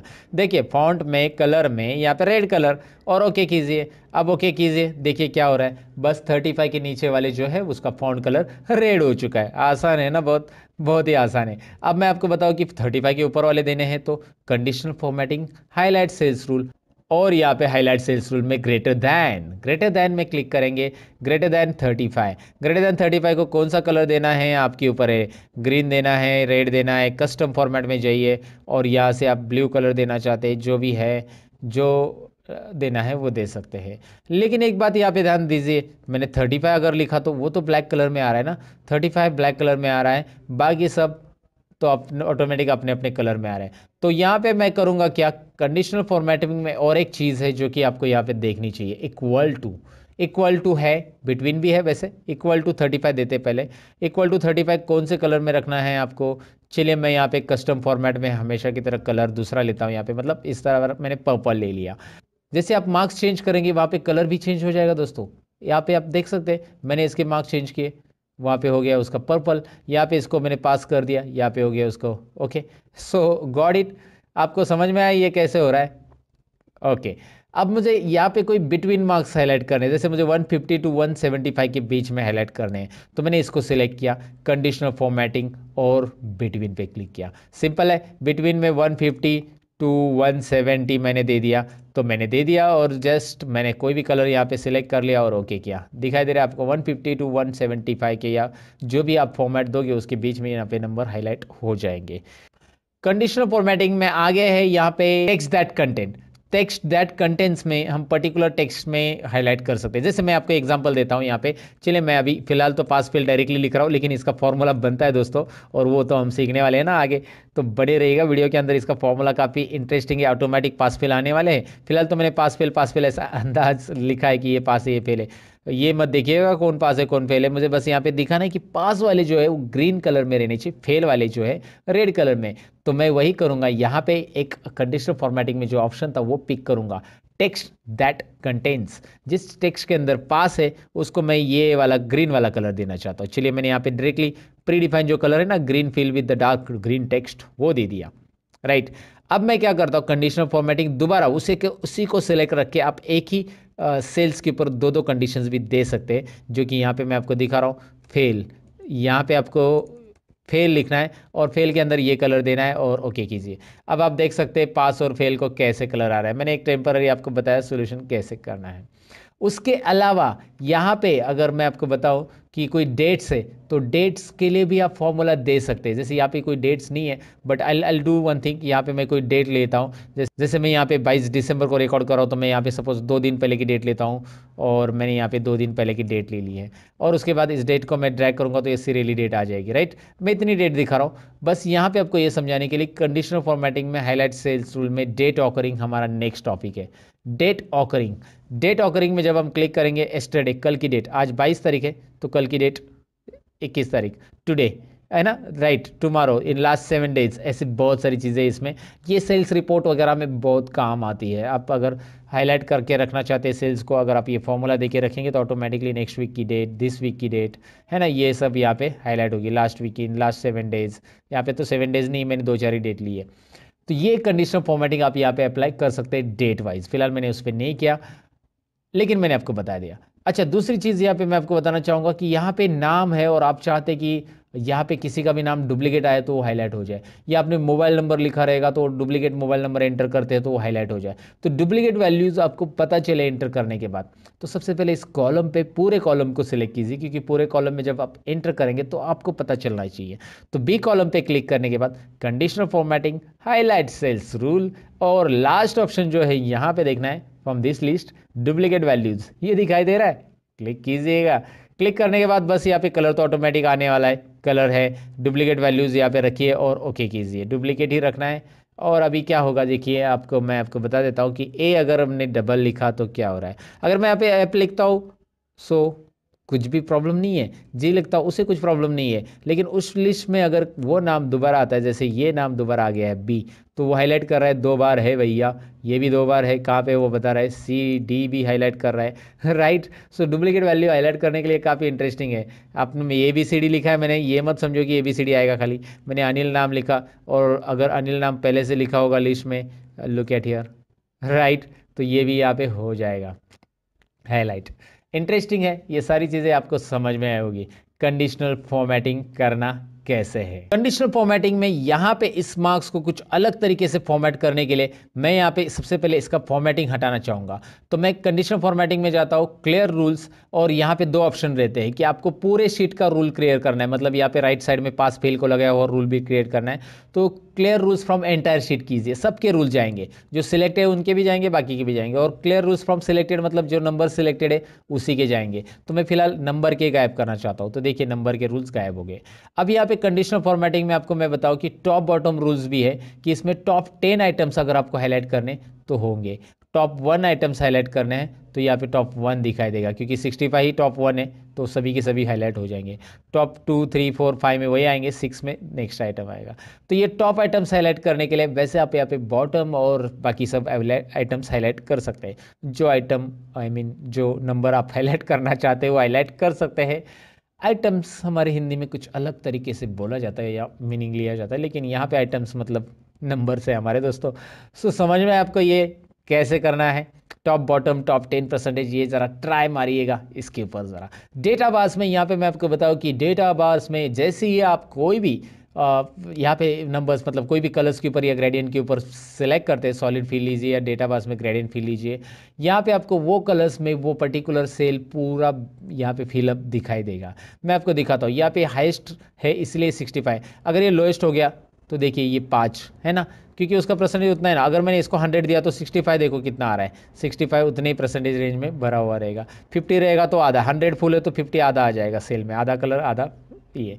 तो आपको ये समझने में दिक्कत नहीं है कि डेटाबेस यहाँ पे क्या बता रहा है। बहुत सिंपली आपको डेटा का प्रेजेंटेशन मिल रहा है कंडीशनल फॉर्मेटिंग के अंदर। डेटाबेस के रूल्स क्लियर करने हैं या पूरे रूल्स क्लियर करने, तो clear rules from entire sheet, पूरे के पूरे रूल्स मैंने क्लियर कर दिए। अब डेटाबेस के अलावा कलर स्केल भी है, पूरे कलर अलग अलग रेंज में आ जाएगा, मतलब 25 जो रेंज में रहेंगे वो रेंज में एक ही कलर मिलेगा आपको, 25, 21, 22, 23 के हो एक ही कलर। फिर अलग अलग रेंज में अलग अलग कलर स्केल मिलेंगे। वैसे ही आइकॉन सेट देखिए, ये काफ़ी इंटरेस्टिंग है। जो हाईएस्ट नंबर, ये आपने देखा होगा ना मोबाइल में, जैसे आपको नेटवर्क मिलता है, आपको नेटवर्क पूरा मिला तो 4 Kandi network, 3 Kandi network, 2 Kandi network, ऐसा हम बोलते हैं ना। सो यहाँ पे वैसे ये कुछ है, नेटवर्क में शो करिए या फिर इसे शो कीजिए या फिर इसे शो कीजिए। जो भी आपको प्रेजेंटेशन में अच्छा या अट्रैक्टिव लग रहा है ये आप दिखा सकते हैं। ये बस मीटिंग के लिए, प्रेजेंटेशन के लिए होगा, प्रिंटिंग के लिए वगैरह इसका यूज़ करने की ज़रूरत नहीं है। और ये डेटा में जब प्रेजेंट किया जाता है तभी इसका ज़्यादातर यूज़ किया जाता है। अब आपको लगा कि यार ये मैंने दिखा लेकिन मुझे यही दिखाना है, इसमें नंबर नहीं दिखाने, तो ये भी हम कर सकते हैं। नंबर गायब करने के लिए एक छोटी सी ट्रिक यहाँ पे बता देता हूँ, मैं आपको जल्दी बता देता हूँ। यहाँ पे नंबर फॉर्मेट दिखाई दे रहा है, उसके यहाँ पे क्लिक करना है नंबर फॉर्मेट पे। होम टैब में ये नंबर फॉर्मेट है, उसका जो ऑप्शंस आता है एक्स्ट्रा ऑप्शंस, यहाँ पे फॉर्मेट सेल्स आ जाएगा। इसे लाने के लिए आप Ctrl+1 भी बटन प्रेस कर सकते हैं कीबोर्ड से, Ctrl+1 ये उसकी शॉर्टकट की है। उसके बाद आपको यहाँ पे नीचे कस्टम पे क्लिक करना है दोस्तों, और कस्टम के अंदर यहाँ पे मैं क्या कर रहा हूँ, टाइप जो दिखाई दे रहा है ना, उसमें मैं सेमीकोलन टाइप करूँगा। बस क्या टाइप करना है, टाइप में सेमीकोलन टाइप करना है, ओके करना है। नंबर गायब, नंबर है वहाँ पे लेकिन वो नंबर डिस्प्ले नहीं होंगी क्योंकि हमने वहाँ पे कस्टम किया सेमीकोलन उसे। और यहाँ पे अगर आप 100 लिखते हो, now you will find out number है दिखाई दे रहा है, आगे टोटल भी आ चुकी है, नंबर गायब नहीं है। 320 लिखते हो, देखो चार्ट पूरा चेंज हो जाएगा अलग अलग।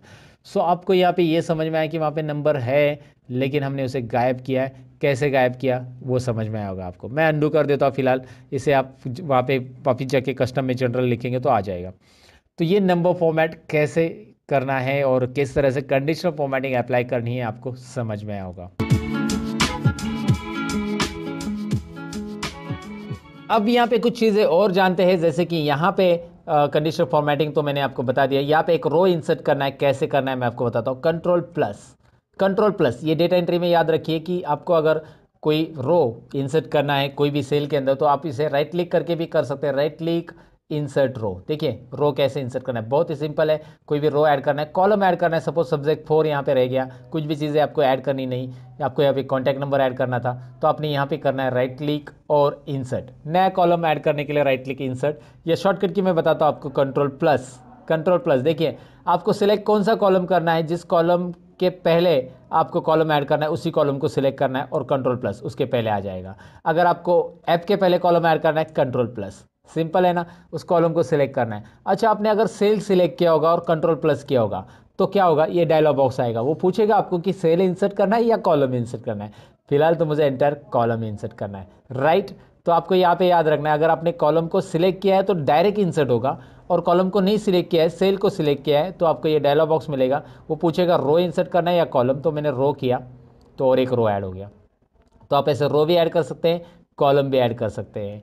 और फिलहाल अगर मुझे इस रो को डिलीट करना है, जैसे मैंने इसे अंडू कर दिया अभी, लेकिन दोबारा कंट्रोल वाई करके रिडू किया, और मैं इसे डिलीट करना चाहता हूँ, तो मैं इसके ऊपर ऐसा क्लिक करूँगा, इस रो को सिलेक्ट करूँगा और कंट्रोल माइनस करूँगा, तो ये पूरा डिलीट हो जाएगा। लेकिन मैंने सिलेक्ट नहीं किया है, कर्सर यहाँ पे कहीं पे भी है, कंट्रोल माइनस किया, तो वो पूछेगा कि आपको रो डिलीट करना है या कॉलम डिलीट करना है।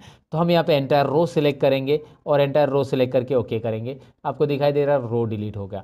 कंट्रोल प्लस ऐड होगा, कंट्रोल माइनस डिलीट होगा। अगर आपने रो सिलेक्ट करके रखा है तो रो ऐड होगा, और आपने कॉलम सेलेक्ट किया है तो कॉलम ऐड होगा कंट्रोल प्लस से, और रो सिलेक्ट करके रखा है कंट्रोल माइनस किया तो रो डिलीट होगा, और कॉलम सेलेक्ट करके रखा है और कंट्रोल माइनस किया तो कॉलम डिलीट होगा। ये शॉर्टकट की याद रखना है। वैसे उसके लिए Alt I C insert column ये एक शॉर्टकट की बनती है, और Alt I R insert row ये भी एक शॉर्टकट की बनती है, जो कि मैंने आपको बता दिया। अभी आप डिसाइड कर लो आपको कौन सी शॉर्टकट की यूज़ करनी है, अल्ट आई सी करनी है, अल्ट आई आर करना है, व्हाटएवर, या कंट्रोल प्लस माइनस करना है।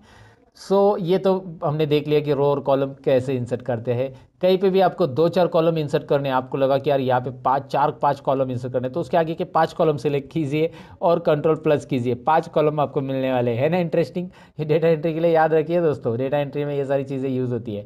आपको उतने कॉलम सेलेक्ट करने हैं और कंट्रोल प्लस, उतने कॉलम ऐड होंगे, वो कॉलम आगे शिफ्ट हो जाएंगे। वैसे रो में भी है, आप इसमें 3 रो या 4 रो बीच में इंसर्ट करना चाहते हैं 2 नंबर के पहले, तो 2 से सिलेक्ट करना चालू कीजिए, 2 से सिलेक्ट 4 तक किया, control plus, control Z undo, right. तो यहाँ पे आपको ये सारी चीज़ें समझ में आए कि कंट्रोल प्लस माइनस से कैसे रो इंसर्ट होता है। मैंने दरअसल ये रो इंसर्ट क्यों किया है, मुझे यहाँ पे टाइटल देना है, तो यहाँ पे स्टूडेंट रिकॉर्ड करके ये टाइटल है, तो मैंने स्टूडेंट रिकॉर्ड लिखा है। अब मैं इसे सिलेक्ट करूँगा यहाँ से यहाँ तक, जो कि आपको दिख रहा है। क्यों यहाँ से यहाँ तक सिलेक्ट करूँगा, ए से लेकर एम तक इसलिए सिलेक्ट करना है क्योंकि एम तक मेरा डेटा है, और इतना ही सिलेक्ट करना है, ऐसा पूरा रो नहीं सिलेक्ट करना है। बहुत सारे लोग गलती करते हैं, पूरे रो को सिलेक्ट कर लेते हैं। आपको पूरा रो नहीं करना है, मुझे ए से एम तक सेल तक मतलब ये सिलेक्ट करना है। इससे करूँगा क्या मैं आगे, क्योंकि ये टाइटल मुझे सेंटर में चाहिए, तो मैं यहाँ पे एक ऑप्शन रहता है जो कि होम टैब में होता है, मर्ज एंड सेंटर, इसे यूज़ करूँगा। मर्ज एंड सेंटर, ये डेटा मर्ज एंड सेंटर हो जाएगा। मर्ज एंड सेंटर में आपको दिखाई दे रहा है ये डेटा सेंटर में आ चुका है। अब इसे फॉर्मेटिंग भी हम कर सकते हैं। चलिए सबसे पहले मैं इसको ऐसा सेलेक्ट कर लेता हूँ और सबको ऑल बॉर्डर्स कर देता हूँ। ऑल बॉर्डर्स यहाँ पे आपको मिल जाता है। देखिए बॉर्डर्स बहुत अलग अलग टाइप के हैं, मैंने ऑल बॉर्डर्स किया है फिलहाल, तो ऑल बॉर्डर्स में ये सेल दिखाई दे रहा है। ये ऑल बॉर्डर्स करना क्यों ज़रूरी होता है, अगर आप ऑल बॉर्डर नहीं करेंगे तो भी डेटा रहेगा, लेकिन जब आप कंट्रोल पी करोगे प्रिंटिंग के लिए, तो ये ध्यान में रखिए, मैंने ये बॉर्डर किया है उतना ही डेटा दिखाई दे रहा है, मतलब डेटा दिख रहा है और बॉर्डर के साथ दिख रहा है।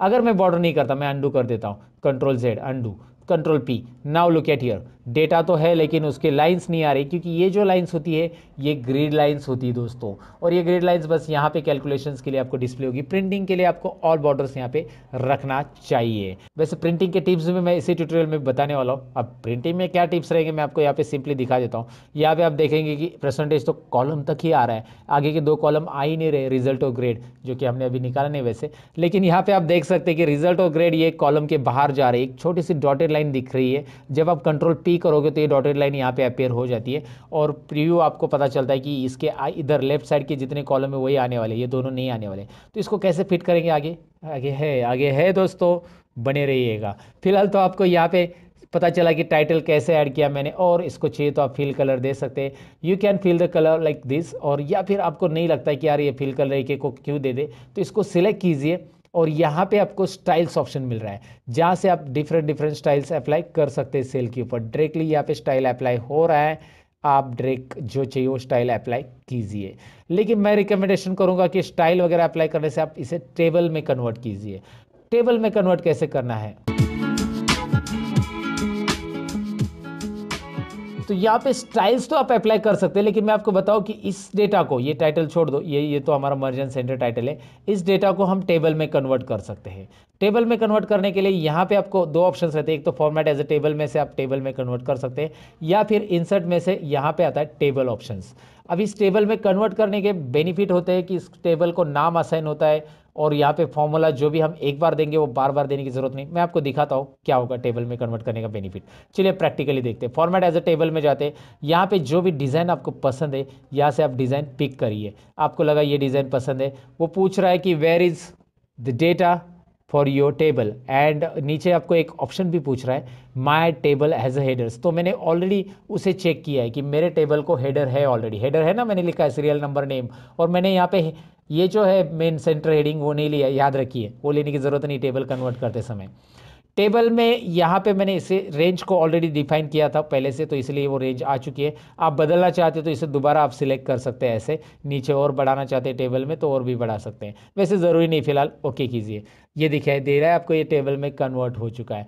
अब ये टेबल का बेनिफिट देखिए, एक तो कलर स्टाइल फॉर्मेटिंग अप्लाई हो चुका, दूसरा है कि यहाँ पे आपको एक ड्रॉप डाउन मिल रहा है जो कि फिल्टर अप्लाई हो रहा है। ये क्या होता है, डेटा फिल्टर करने का काम करता है। कैसे मैं आपको दिखाऊंगा, फिलहाल तो आप यहाँ पे देखिए इसका बेनिफिट और क्या है। जैसे ही सपोज मैं यहाँ पे टोटल को हटा देता हूँ, डिलीट कर देता हूँ, राइट। अब मैं यहाँ पे अल्ट इज इक्वल टू ये एक फॉर्मूला लगाता हूँ जो कि आपको पता है, अल्ट इज इक्वल टू, और ये फॉर्मूला ऑटोमेटिक टेबल 2 में सब्जेक्ट 1 टू सब्जेक्ट 3 बता रहा है, ऑटोमेटिक वो बताएगा, वो उसके हिसाब से फॉर्मूला टेबल के हिसाब से एंटर करना है। एंटर करने के बाद आपको यहाँ पे ड्रैग करने की ज़रूरत नहीं पड़ेगी, राइट। सिंपल है ना, ड्रैग करने की बिल्कुल ज़रूरत नहीं। अच्छा एक और चीज़, आप यहाँ पे 6 नंबर ऐड करोगे ना तो टेबल में ऑटोमेटिक ऐड हो जाएगा वो, और आगे के फॉर्मूलाज जो है ना वो आपको फिर से देने की ज़रूरत नहीं है, यहाँ पे पूरे फॉर्मूलाज ऑटोमेटिक आएंगे। बस आपको टाइप करने हैं उनके मार्क्स, नाम भी टाइप करना है, फिलहाल मैंने नाम नहीं लिया, लेकिन मैं यहाँ पे कुछ मार्क्स टाइप कर देता हूँ। जैसे यहाँ पे मार्क्स टाइप करा तो आगे उसके फॉर्मूलाज बनते आपको दिखाई दे रहा है। ये टेबल का बेनिफिट होता है, डेटा ऑटोमेटिकली यहाँ पे फॉर्मूलाज वगैरह दोबारा देने की ज़रूरत नहीं है। इतना ही नहीं, टेबल के वैसे बहुत सारे बेनिफिट्स हैं। फिलहाल तो आपको मैंने बताया कि टेबल आपको फॉर्मेटिंग देता है रेडीमेड कैसे, और ये आपको यहाँ पे समझ में आया होगा। तो टेबल को अगर रिमूव करना है, बहुत सारे लोगों का ये सवाल भी रहता है कि टेबल मैंने अप्लाई किया, अभी मुझे नहीं चाहिए टेबल, ये फॉर्मेटिंग नहीं चाहिए, तो आप टेबल को रिमूव भी कर सकते हैं। इसके लिए आपको टेबल के लिए यहाँ पे एक टैब आता है, जब आप टेबल इंसर्ट करते हो तो एक डिज़ाइन टैब आता है। डिज़ाइन टैब में यहाँ पे एक ऑप्शन रहता है convert to range, convert to range. तो कन्वर्ट टू रेंज पे आप क्लिक कीजिए, और do you want to convert this table into the normal range, yes, ये हमें नॉर्मल रेंज में कन्वर्ट करना है, हमें नहीं चाहिए टेबल में, तो उसका फिल्टर हट जाएगा लेकिन फॉर्मेटिंग नहीं हटेगा। अब आपकी बारी है कि फॉर्मेटिंग भी हटाना है, आपको डेटा नहीं हटाना है, बस फॉर्मेटिंग हटाना है। तो मैं आपको बताऊं कि यहाँ पे एक होम टैब के अंदर क्लियर ऑल भी है, क्लियर फॉर्मेट्स भी है, क्लियर कंटेंट भी है, क्लियर कमेंट है, हाइपरलिंक है। फिलहाल हमारी जो रिक्वायरमेंट है वो है क्लियर फॉर्मेट्स, तो कीजिए ना क्लियर फॉर्मेट। देखिए फॉर्मेट में सब जाएगा, कंडीशनल फॉर्मेटिंग एवरीथिंग, लाइक आपका डेटा रहेगा बस यहाँ पे, राइट। तो आपको टेबल कैसे अप्लाई करना है, कैसे रिमूव करना है, वो आपको यहाँ पे समझ में आया होगा। अब हमें टेबल में जो आया था फिल्टर, वो कैसे अप्लाई करना है वो सीखना है, और साथ में सॉर्ट भी सीखना है। फिल्टर और सॉर्ट सीखेंगे उसके बाद ही हम यहाँ पे रिजल्ट का कैलकुलेशन करेंगे। फिलहाल ये रिजल्ट ऐसे रहने दीजिए, ये जो टाइप किया है मैंने। अब फिल्टर और सॉर्ट कैसे करेंगे, पहले इसे चलिए मैं कंट्रोल ए करता हूँ, अल्ट एच बी ए करता हूँ, अल्ट एच बी ए, क्या किया मैंने, अल्ट एच बी ए दिखाता हूँ। कंट्रोल ए मतलब सिलेक्ट ऑल, अल्ट प्रेस किया, होम टैब के लिए एच प्रेस किया, बी फॉर बॉर्डर्स, यहाँ पे देखिए बी फॉर बॉर्डर्स, ज़रा जूम करके देख लीजिए, बी फॉर बॉर्डर्स और A for all borders, right, Alt H B A. ये शॉर्टकट कीज यूज़ करना सीखिएगा दोस्तों। तो अब आप यहाँ पे क्या करेंगे, हम फॉर्मेटिंग मैंने नहीं रखा है, मैं फिल्टर अप्लाई करना सबसे पहले बताऊंगा आपको। फिल्टर कैसे अप्लाई होता है, शॉर्टकट की Alt A T, filter apply हो गया, जो कि टेबल हमने इंसर्ट किया था तभी फिल्टर आया था, right. So Alt A T से यहाँ पे फिल्टर अप्लाई होता है, अल्ट ए टी दोबारा फिल्टर रिमूव करने के लिए, Alt A T apply, Alt A T remove, right. So Alt A T से होता है, या डेटा में यहाँ पे आपको ऊपर फिल्टर ऑप्शन दिखाई दे रहा है, डेटा में फिल्टर ऑप्शन पे क्लिक कीजिए, आपको फिल्टर मिल जाता है, रिमूव फिल्टर।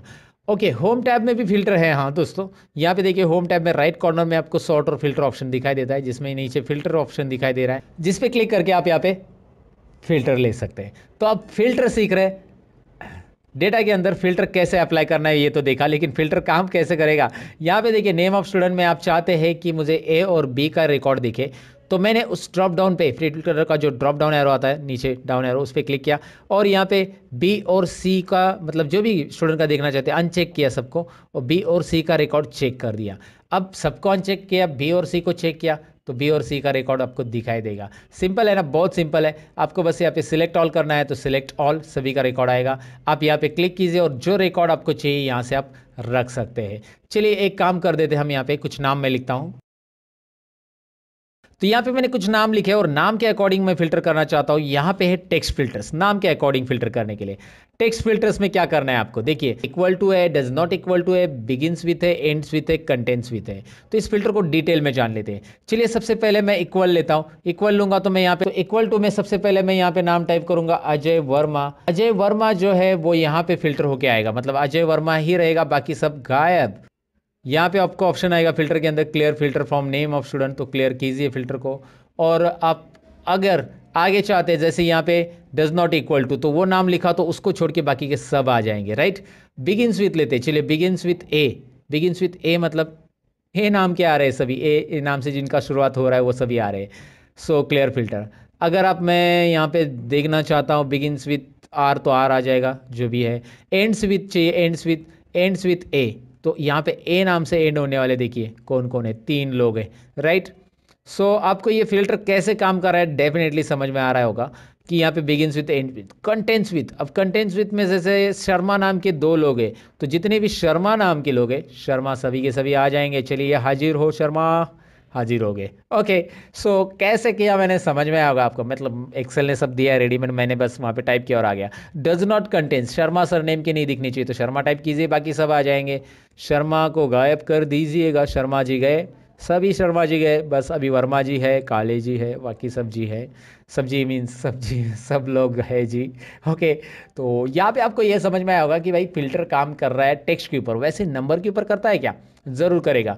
नंबर्स के ऊपर आप यहाँ पे अनचेक चेक कर सकते हैं। साथ में नंबर फिल्टर में भी वही चीज़ें जो कंडीशनल फॉर्मेटिंग में हमने देखी थी कि मुझे लेस देन ये वाले नंबर चाहिए, वो वाले चाहिए, ग्रेटर देन वाले चाहिए, टॉप 10 चाहिए, तो मैं लेस देन यहाँ पे लेता हूँ। और यहाँ पे कैसे कि लेस देन मुझे 150 के नीचे वाले लोग चाहिए। चलिए 150 के नीचे वाले ये है, इनके मार्क्स सबसे कम है, तो ये मैंने आपको यहाँ पे दिखाया। 150 के नीचे वाले कैसे करना है, मैंने अंडू किया, फिल्टर हटाने के लिए अंडू भी कर सकते हैं यहाँ पे, क्योंकि अभी अभी अप्लाई किया है। तो सो यहाँ पे less than, equal to, between, ये सारी चीज़ें आपको एक बार ज़रूर ट्राई करनी चाहिए। आप एक्सेल बिगिनर्स हो तो इसकी प्रैक्टिस आपको ज़रूर करनी चाहिए फिल्टर की। वैसे ही आप यहाँ पे रिजल्ट के लिए भी कर सकते हैं। यहाँ पे छोटी मोटी चीज़ें हैं जैसे पास और फेल, तो आपको पास वाले देखने हैं, फेल वाले नहीं, तो पास वाले दिखाओ, फेल वाले देखने, पास वाले नहीं, तो वो आप करो, जो आपको यहाँ पे मर्जी है वो फिल्टर के साथ कर सकते हैं। फिल्टर रिमूव करने के लिए अल्ट ए टी शॉर्टकट की है, हटा दो, अल्ट ए टी दोबारा प्रेस करो, फिल्टर अप्लाई हो जाएगा। सो इस तरह से हमने फिल्टर को जान लिया। अब फिल्टर के बाद बारी है सॉर्ट की। अब सॉर्ट होता क्या है दोस्तों, सॉर्ट यानी कि डेटा को असेंडिंग और डिसेंडिंग ऑर्डर में लाना। तो अब असेंडिंग और डिसेंडिंग ऑर्डर में क्या ज़रूरत पड़ सकती है, जैसे यहाँ पे दिखाई दे रहा है name of student, ABCD wise मुझे लगाना है, तो यहाँ पे डेटा के अंदर ही आपको सॉर्ट मिलता है, या होम टैब में भी सॉर्ट मिलता है। A to Z या Z to A लगाना, यानी कि सॉर्टिंग करना असेंडिंग ऑर्डर में A to Z, और Z to A मतलब डिसेंडिंग। तो चलिए मैं A to Z करता हूँ। अजय वर्मा के बाद A नाम के ही लोग आने चाहिए पहले, फिर B नाम के, फिर C नाम के, A to Z। तो जैसे मैं सॉर्ट के लिए क्लिक करूंगा, बस अजय कॉलम को सिलेक्ट किया है मैंने, ये डेटा ही, और सॉर्ट के लिए क्लिक करूंगा तो एक्सेल एक वार्निंग दे रहा है आपको। ये वार्निंग डायलॉग बॉक्स में ये बता रहा है कि आपने जो डेटा सिलेक्ट किया है उसके आगे भी डेटा है, अगर आप उसे सिलेक्ट नहीं करते हो तो वो डेटा सॉर्ट नहीं होगा। मतलब अजय वर्मा के मार्क्स 35, 50 और 100 है, अगर आपने उसे सिलेक्ट नहीं किया तो किसी और को मिल जाएंगे। अगर आपने कंटिन्यू विथ सिलेक्शन किया तो कंटिन्यू विथ करंट सिलेक्शन। जी हाँ, अजय शर्मा वर्मा के मार्क्स सपोज आकाश काले ऊपर आ गया तो आकाश काले को वो मार्क्स मिल जाएंगे, सिंपल है ना। या जो भी ऊपर आएगा विनोद वर्मा, ये आगे पीछे होने वाले हैं। तो कंटिन्यू विथ करंट सिलेक्शन आप तभी कीजिएगा जब आपको उसी कॉलम को सॉर्ट करना है, लेकिन अब तो नहीं करना है, पूरे डेटा को सॉर्ट होना चाहिए, उसके साथ डेटा भी बदलना चाहिए। तो आप देखिए मैंने एक्सपांड सिलेक्शन रखा है, राहुल बोर के मार्क्स है 208 टोटल है, और विनोद के मार्क्स है 92 टोटल। जरा 2-3 ही मार्क्स याद रखिए। और तो यहाँ पे मैं एक्सपांड सिलेक्शन करूंगा, जैसे मैं एक्सपांड करूंगा तो राहुल बोर के मार्क्स 208 थे वही रहेंगे, आकाश काले के जो मार्क्स थे वही रहेंगे, सबके अपने अपने मार्क्स वही रहेंगे। यहाँ पे दिखाई दे रहा है आपको। आप यहाँ पे अंडू कीजिए, पहले जैसे थे वैसे ही मार्क्स आ रहे हैं सबको। और फिर मैंने किया कि अंडू कर रहा हूँ मैं, यहाँ पे दोबारा दिखाता हूँ, मैं Z to A करता हूँ, Z to A expand selection sort. क्या हो रहा है, Vinod ABCD Z to A नाम के नीचे आ रहे, ऊपर उल्टा आ जाएगा, Z to A आ रहा है। सिंपल है, A to Z करना है, A to Z, लेकिन एक्सपांड सिलेक्शन कीजिए, उसके मार्क्स के साथ वो पूरा का पूरा सॉर्ट हो रहा है, राइट। अगर आप ऐसा नहीं करोगे, खाली कंटिन्यू विद करंट सिलेक्शन करेंगे तो रॉन्ग हो जाएगा। वो कभी कभी ज़रूरत पड़ सकती है आपको, जैसे कि अभी आपको ज़रूरत कभी है, दिखाता हूँ मैं आपको। मैंने इसे अल्फ़ाबेट ऑर्डर में लगाना था, लगा दिया, लेकिन यहाँ पे देखिए नंबर अल्फ़ाबेट ऑर्डर में नंबर उसके अकॉर्डिंग आ रहे क्या नहीं आ रहे, तो नंबर को 1 2 3 वाइज लगाना है। लेकिन मुझे जब A to Z में करूँगा तो ये भी पूछेगा कि आगे का डेटा भी करना है क्या, नहीं करना है, अभी बस नंबर को ही करना है, क्योंकि नंबर मुझे ऑर्डर में लगाने हैं, बाकी मुझे अभी जो अल्फ़ाबेट ऑर्डर में है वही रखना है। इसलिए मैं कंटिन्यू करूँगा, सॉर्ट करूँगा, तो नंबर सॉर्ट हो चुके हैं, आगे कुछ फर्क नहीं पड़ रहा है। आगे जो हमारा असेंडिंग ऑर्डर का था वो असेंडिंग ऑर्डर में ही है दोस्तों। तो ये सिंपल चीज़ें, ये सिंपल बातें आपको समझ में आएगी सॉर्ट से रिलेटेड। सॉर्ट इतना ही नहीं, सॉर्ट में मैंने आपको अल्फ़ाबेट वाइज बताया, आप नंबर वाइज भी देख सकते हैं। मुझे टॉपर यहाँ पे निकालना है, जैसे राहुल भोर ये टॉपर है, तो ये ऊपर आना चाहिए 208 नंबर का। मैं क्या करूँगा, टॉपर ऊपर लाने के लिए मैं यहाँ पे Z to A यानी कि largest to smallest number Z to A, तो Z to A ही लिया मैंने।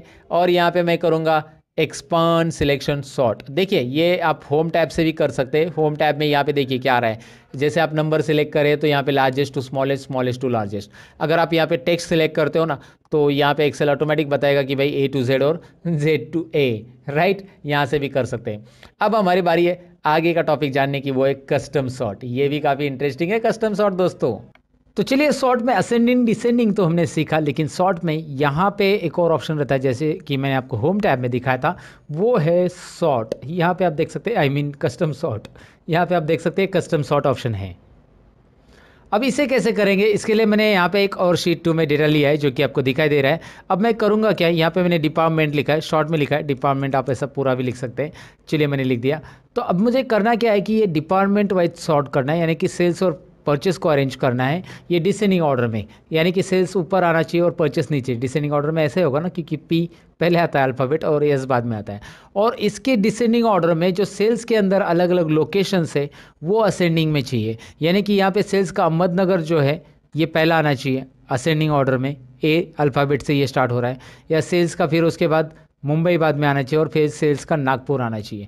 तो मतलब ये कॉलम चाहिए डिसेंडिंग ऑर्डर में, ये कॉलम चाहिए असेंडिंग ऑर्डर में, और ये सेल्स के अंदर असेंडिंग होगा। कैसे मैं आपको दिखाऊंगा, रिजल्ट आप देखेंगे तो समझ में आएगा।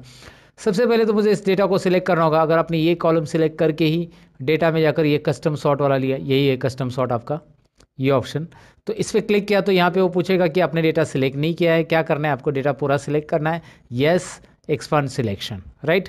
तो ऑटोमेटिकली वो डेटा पूरा सिलेक्ट कर रहा है। ऊपर से यहाँ पे देखिए इस डायलॉग बॉक्स में क्या है, my data has header already check है, दिखाई दे रहा है ना। ये तो चेक रहना ही चाहिए क्योंकि हमारे डेटा को हेडर ऑलरेडी है, जैसे serial number, name of employee, department and location, ये हमारे हेडर है। उसके बाद उसने यहाँ पे कुछ add level, delete level, copy level और ऑप्शंस आपको दिए हैं। फिलहाल तो आपको और एक लेवल ऐड करनी है, लेकिन पहले इस लेवल को हम लोग यहाँ पे डिपार्टमेंट वाइज क्या करेंगे, उसको Z to A करेंगे। देखिए इस डायलॉग बॉक्स में मैंने किया क्या है, मुझे डिपार्टमेंट वाइज डिसेंडिंग ऑर्डर में चाहिए, इसलिए क्योंकि सेल्स ऊपर रहना चाहिए सभी सेल्स के रिकॉर्ड, और उसके बाद उसके नीचे परचेस के आने चाहिए, इसलिए department wise Z to A। लेकिन ऐड लेवल कीजिए, ऐड लेवल करने के बाद यहाँ पे आपको और एक लेवल ऐड करने के लिए मिलती है, जो कि देन बाय में आप ऐड कर सकते हैं। करना क्या है इस देन बाय में, आपको लोकेशन A to Z चाहिए। लेकिन लोकेशन कैसा चाहिए, A to Z, मतलब पहले डिपार्टमेंट सॉर्ट होगा और उसके अंदर हर एक डिपार्टमेंट के लोकेशंस असेंडिंग ऑर्डर में आएंगे। कैसे, ज़रा रिजल्ट देखते हैं। ओके कीजिए। अब आपको दिख रहा है डिपार्टमेंट डिसेंडिंग ऑर्डर में सॉर्ट हो रहा है, सेल्स पहले आ चुका है और परचेस, लेकिन उस हर एक डिपार्टमेंट के ग्रुप में देखिए यहाँ पे उस डिपार्टमेंट के अंदर जितने भी लोकेशन आ रहे हैं वो असेंडिंग में है। जैसे अहमदनगर सबसे ऊपर आ रहा है, फिर मुंबई आ रहा है, फिर एन, है ना, अल्फ़ाबेट वाइज में। यहाँ पे भी देखिए परचेस में अहमदनगर, फिर पुणे और शिरूर, ए देन पी और यस अल्फ़ाबेट। तो ये इस ग्रुप के अंदर, परचेस ग्रुप के अंदर ये असेंडिंग ऑर्डर में आ चुका है। तो देन बाय क्या काम कर रहा है ये आपको यहाँ पे समझ में होगा। करना क्या है देन बाय के लिए, बस सबको सिलेक्ट करो, सॉर्ट करो, और यहाँ पे आपको मिल रहा है। नहीं चाहिए तो यहाँ से लेवल आप डिलीट कर सकते हैं, या फिर इसी का और कॉपी लेवल वगैरह, इसी का कॉपी आ जाएगा दूसरा लेवल, और फिर यहाँ पे कुछ और चेंज करना है तो आप कर सकते हैं।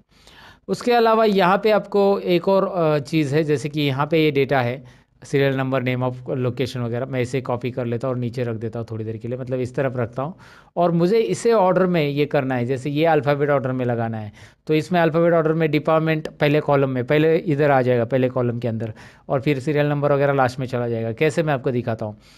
ये हॉरिजॉन्टल डेटा सॉर्ट करने के लिए करना क्या है, सॉर्ट में दोबारा जाइए, ऑप्शंस में जाइए, ऑप्शंस में देखिए यहाँ पे ऑप्शन आ रहा है आपको सॉर्ट लेफ्ट टू राइट, और ऊपर केस सेंसिटिव भी है, मतलब अल्फ़ाबेट कैपिटल वाले पहले होंगे फिर स्मॉल वाले बाद में आएंगे, केस सेंसिटिव रखेंगे तो वो आपके ऊपर है, केस सेंसिटिव रखना है नहीं रखना है। सॉर्ट करते हैं लेफ़्ट टू राइट और उसके बाद ओके करते हैं। यहाँ पे मैंने कॉलम रो ही नहीं सिलेक्ट किया, रो नंबर 9 में डेटा है या 10 में डेटा है हमारा, रो नंबर 10 में डेटा है, यहाँ पे रो सिलेक्ट करना पड़ेगा हमें A to Z। 10 में A to Z हो रहा है, डिपार्टमेंट, लोकेशन, नेम ऑफ सिर दिखाई दे रहा है आपको। तो आपको हॉरिजॉन्टल डेटा सॉर्ट करना है तो आपको कस्टम सॉर्ट के अंदर यहाँ पे ऑप्शंस दिया गया है, राइट। और कैपिटल स्मॉल, पहले कैपिटल वाले चाहिए सब, तो कैपिटल स्मॉल का भी यहाँ पे केस सिलेक्ट कर सकते हैं। केस सेंसिटिव भी सॉर्ट यहाँ पे होता है दोस्तों। तो आपको सॉर्ट यहाँ पे डेफिनेटली समझ में होगा सॉर्ट कैसे करना है, सॉर्ट में असेंडिंग डिसेंडिंग और कस्टम सॉर्ट होता क्या है, सारी चीज़ें मैंने यहाँ पे एक्सप्लेन की है। अब हम आते हैं शीट 1 में, जहाँ पे हमारा कुछ चीज़ें बाकी है, जैसे कि यहाँ पे रिजल्ट और ग्रेड कैलकुलेट करना है। तो अब ईप फॉर्मूला हम सीखने वाले हैं। ईप किस तरह से रिजल्ट के लिए काम करता है और ईप फॉर्मूला कैसे काम करता है ओवरऑल एक्सेल में, आज इस टॉपिक में आपको क्लियर हो जाएगा। चलिए ईप सेक्शन में करते क्या है। सबसे पहले तो यहाँ पे हम ट्रैक करेंगे कि हमारे पास सब्जेक्ट कितने हैं, सब्जेक्ट 1, सब्जेक्ट 2, सब्जेक्ट 3। तीनों सब्जेक्ट में अगर किसी भी एक सब्जेक्ट में, तीनों में से किसी भी एक सब्जेक्ट में अगर वो 35 से कम है तो वो स्टूडेंट फेल हो जाएगा। ये हमारा क्राइटेरिया। क्राइटेरिया क्या है, ध्यान से देखिए। हमारी कंडीशन ऐसी है कि सब्जेक्ट 1 में या सब्जेक्ट 2 में या सब्जेक्ट 3 में कहीं पे भी वो फेल है तो स्टूडेंट फेल है। अगर तीनों सब्जेक्ट में उनको 35 से ज़्यादा है, जैसे यहाँ पे आपको सब्जेक्ट 1 में दिख रहा है 35 से ज़्यादा है, सब्जेक्ट 2 में भी और 3 में भी है, तो तीनों में भी 35 और 35 से ज़्यादा है तो वो पास है। ये हमारा रिजल्ट के लिए कंडीशन है। अच्छा एक काम कीजिए, मैं छोटा सा ईप पहले समझा देता हूँ। ईप में कौन कौन सी चीज़ें आने वाली वो देखिए। ईप फॉर्मूला तो हमें सीखना है। ईप के अंदर हम एंड कैसे यूज़ करना है, ईप का एंड के साथ कैसे यूज़ होगा, और ईप का और के साथ कैसे यूज़ होगा, और ईप यानी नेक्स्ट ईप कैसे यूज़ होगा, ये भी हम सीखने वाले। ईप के अंदर ईप, मल्टीपल ईप हम बोल सकते हैं उसको। तो ये चारों भी फॉर्मूलेज हम सीखने वाले। सबसे पहले ईप कैसे काम करता है वो देखते हैं। यहाँ पे स्कॉलरशिप की एग्जाम आप दे रहे हो और जहाँ पे आपको मार्क्स चाहिए पासिंग के लिए 35 100 में से, राइट। तो एक ही सब्जेक्ट है स्कॉलरशिप का, तो यहाँ पे सब्जेक्ट का मैं नाम ले लेता हूँ स्कॉलरशिप, कुछ भी है नाम यहाँ पे ले लो आप। और उसमें आप एग्ज़ाम दे रहे हो 100 मार्क्स का, 35 पासिंग है और आपको मिले 46। कितने मार्क्स मिले आपको? 46। तो ये आपको मार्क्स मिले हुए स्कॉलरशिप के लिए, राइट। अब आपको करना क्या है, मेरा फॉर्मूला क्या रहेगा, मैं यहाँ पे ज़रा कॉलम की साइज़ बढ़ा देता हूँ। मेरा फॉर्मूला इसके लिए रहेगा 46 के लिए। तो ये पास है कि नहीं है, ये स्टूडेंट जो भी 46 मिला है यहाँ पे लिख के आना चाहिए आगे के सेल में। तो मैं डायरेक्टली पास टाइप कर सकता हूँ, लेकिन ईप फॉर्मूला में कैसे होगा देखिए। ईप लेने के बाद ईप एक आपको यहाँ पे डिस्क्रिप्शन में दिखाई दे रहा है, यहाँ पे मैं आपको पढ़ के भी दिखाता हूँ। Checks whether a condition is met and returns one value if true and another value if false. तो ईप यहाँ पे मैंने सिलेक्ट किया है। अगर आपकी कंडीशन मिलती है तो पहला आंसर जो होगा कंडीशन के अकॉर्डिंग ट्रू रहेगा, और नहीं तो दूसरा आंसर फॉल्स। अगर कंडीशन नहीं मिल रही तो वो आंसर हम दूसरा देंगे। तो ईप आपको 2 आंसर अलाउ करता है। चलिए ईप और टैब बटन प्रेस कीजिए। यहाँ पे देखिए पहले पूछ रहा है वो कंडीशन यानी लॉजिक टेस्ट, आप टेस्ट दीजिए।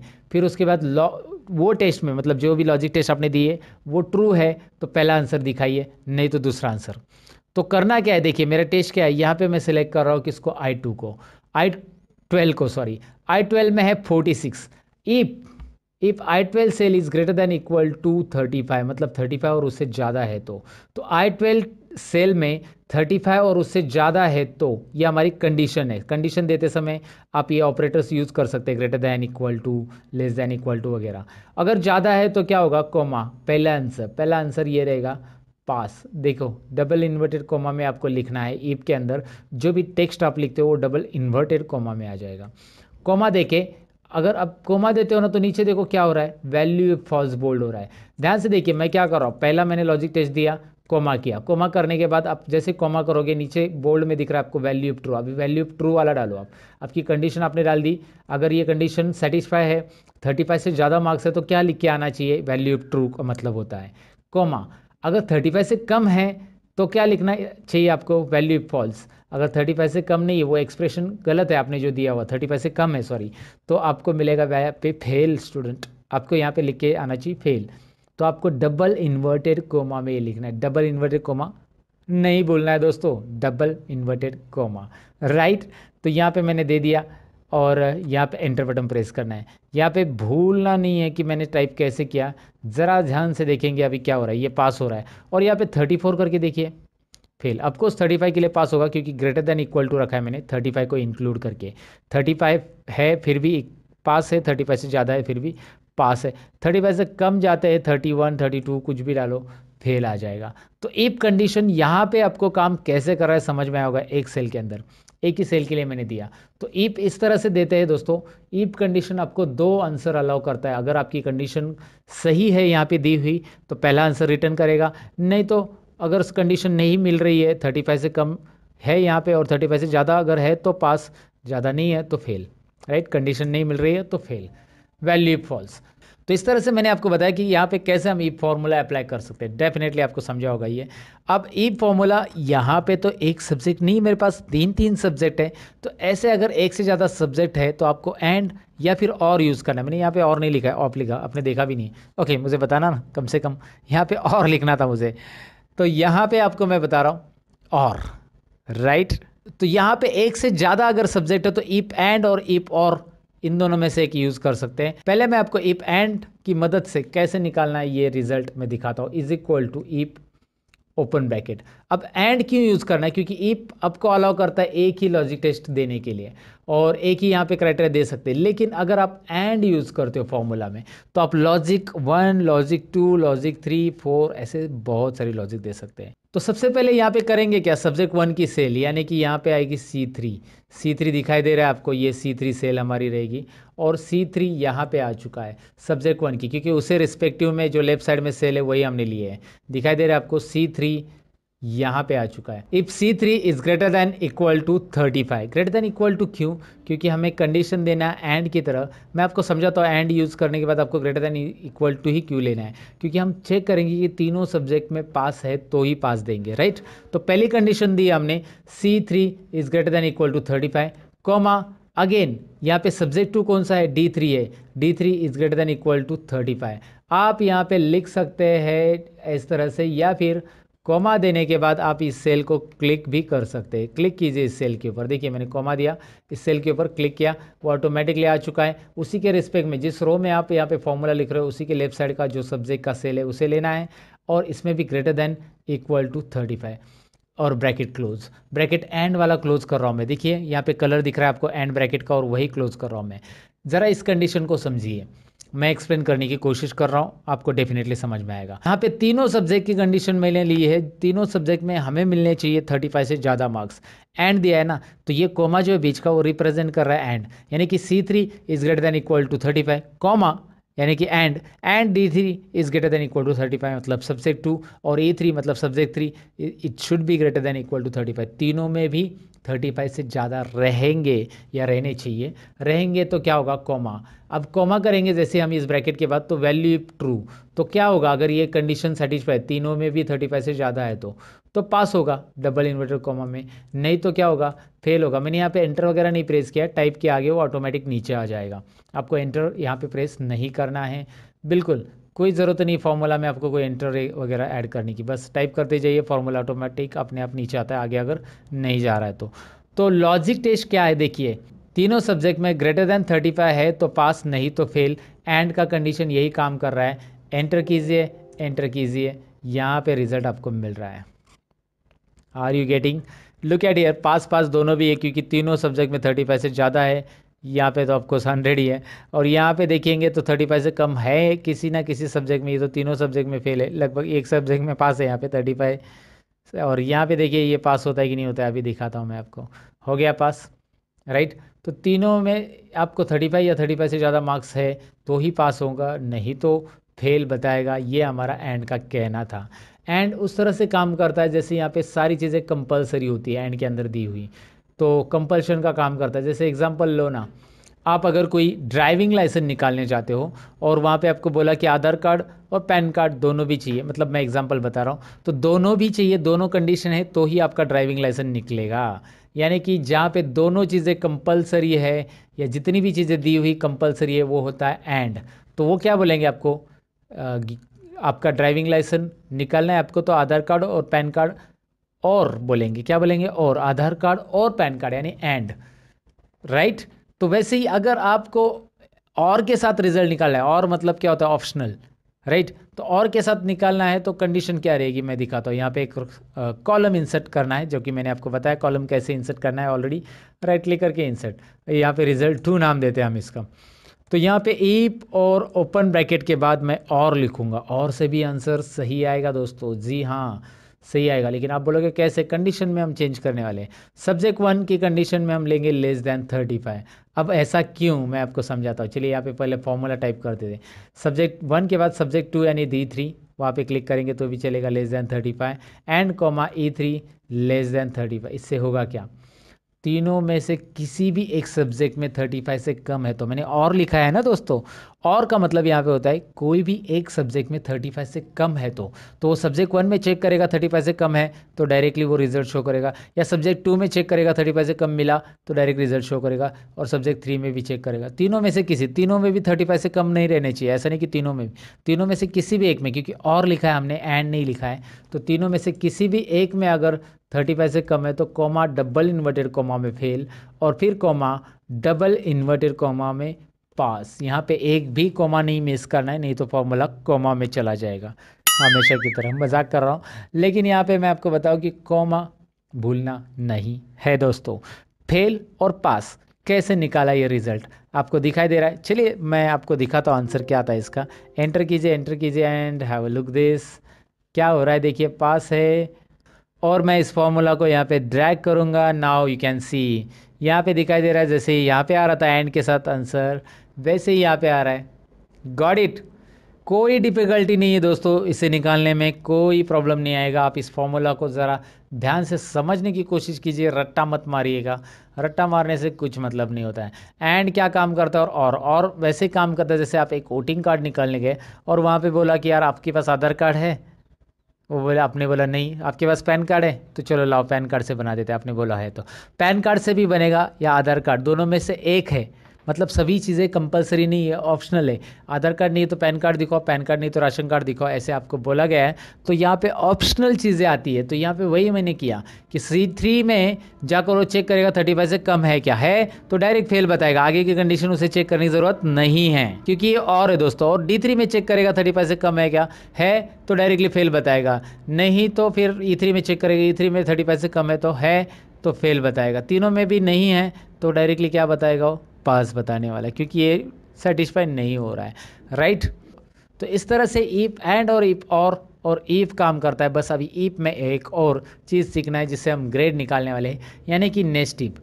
अब नेक्स्ट इफ कैसे होगा, इफ विद इन इफ के अंदर इफ, हम इफ के अंदर इफ, हम इफ के अंदर इफ, बहुत सारे इफ लेने वाले हैं।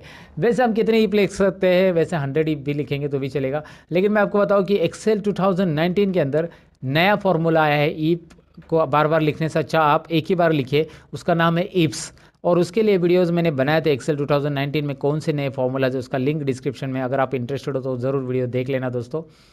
फिलहाल तो मैं आपको बताऊं कि यहाँ पे इज इक्वल टू करना है और आपको इफ टाइप करना है। इफ टाइप करने के बाद सबसे पहला कंडीशन, हम कोई भी एक रिजल्ट लीजिए, ये रिजल्ट ले लेते। If result is equal to fail, अगर रिजल्ट में फेल है तो ग्रेड में भी फेल आएगा, ग्रेड में पास नहीं आएगा। If result is equal to fail then result अगर फेल है तो ग्रेड भी फेल है, ये समझ लेना। पहली कंडीशन हमने दे दी कि रिजल्ट फेल है तो ग्रेड फेल है। अगर रिजल्ट फेल नहीं है तो पास ट्रैक करने की ज़रूरत नहीं, ऑटोमेटिक फेल नहीं है तो कॉमा कीजिए, यानी कि यहाँ पे आपके पास इफ में दो आंसर रहते हैं, फेल है तो फेल, फेल नहीं है तो क्या आंसर आएगा, फेल नहीं है तो if open bracket, if open bracket के अंदर लॉजिक टेस्ट देंगे हम इस ग्रेड के लिए। यानी कि ग्रेड कैसा रहता है हमारा, मैं आपको बताता हूँ। इस सेल के अंदर K3 के अंदर 75 से ज़्यादा है तो यहाँ पे मैंने ग्रेटर देन साइन ले लिखा, ग्रेटर देन इक्वल टू 75। अगर 75 से ज़्यादा है तो A+ ग्रेड हम देंगे, यहाँ पे A+। मैंने कौन सा ग्रेड लिखा है देखिए A+, और ये इन्वर्टेड कोमा में रहेगा इस तरह से। ध्यान से देखिए यहाँ पे कर क्या रहा हूँ मैं, अगर फेल है तो फेल होगा, नहीं तो फेल नहीं है तो K3 में चेक करेंगे कितने मार्क्स है। K3 में चेक करना है यहाँ पे 75 और उससे ज़्यादा है तो greater than equal to 75, then A+ grade आने वाला है। अब यहाँ पे एक बात याद रखिए कि मैंने डिसेंडिंग ऑर्डर ग्रेड लिया है, यानी कि सबसे हाईएस्ट ग्रेड पहले लिया है, और यही करना है आपको ई ग्रेड के फॉर्मूला में। तो ग्रेड के फॉर्मूला में क्या करना है, पहले 75 चेक कीजिए, अगर 75 से ज़्यादा नहीं है तो अब कोमा दीजिए, कोमा देने के बाद दोबारा ईप आएगा, ईप ओपन ब्रैकेट, और हम K3 को दोबारा सेलेक्ट करेंगे, K3 greater than equal to, इस बार हम 60 चेक करेंगे, 60 है तो तो कौन सा ग्रेड देंगे, देखिए ध्यान से 60 है तो यहाँ पे हम ए ग्रेड देंगे, लेकिन हमने एक ही आंसर दिया है वैल्यू इफ ट्रू वाला। वैल्यू इफ फॉल्स वाला आंसर हम यहाँ पे देंगे, दूसरा इफ लेंगे, वैल्यू इफ फॉल्स की जगह हम दूसरा इफ लेंगे और यहाँ पे हम क्या लिखेंगे, देखिए फिर से लॉजिक टेस्ट K3, मतलब एक इफ के अंदर दूसरा इफ कैसे मैं कर रहा हूँ, देखिए K3 is greater than equal to 50, अगर 50 या 45 लेते हैं, 45 से ज़्यादा है तो सी ग्रेड। तो पहला आंसर हमने जैसे लिखा सी ग्रेड, इसका यहाँ पे दिख रहा है वैल्यू इफ ट्रू, पहला आंसर इसी इफ का लॉजिक टेस्ट ये है, और कॉमा, और जैसे दूसरा आंसर लिखना है और एक इफ ऐड करेंगे हम, if open bracket K3 is greater than equal to 35 है तो कौन सा ग्रेड, यहाँ पे गलती कर दी मैंने, यहाँ पे होना चाहिए सी ग्रेड और वहाँ पे होना चाहिए बी ग्रेड, ये हमारी थोड़ी सी गलती होगी, यहाँ पे मिस्टेक हम यहाँ पे सुधार लेते हैं।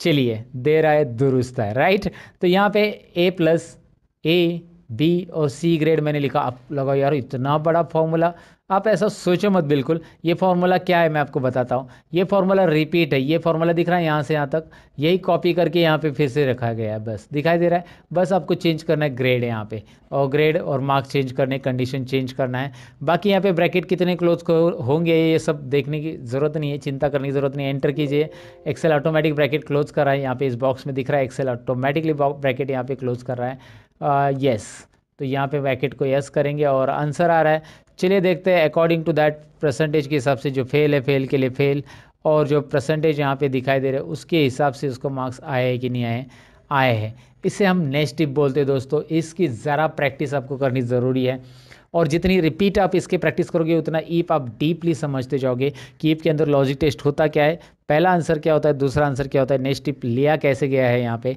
क्यों लिया गया है, ये सारी चीज़ें आपको समझ में आएगी। तो ज़रूर ईप का एक बार प्रैक्टिस कीजिए। हमारा ग्रेड तक हमारा हो गया है। अब नेक्स्ट पॉइंट की तरफ बढ़ते हैं।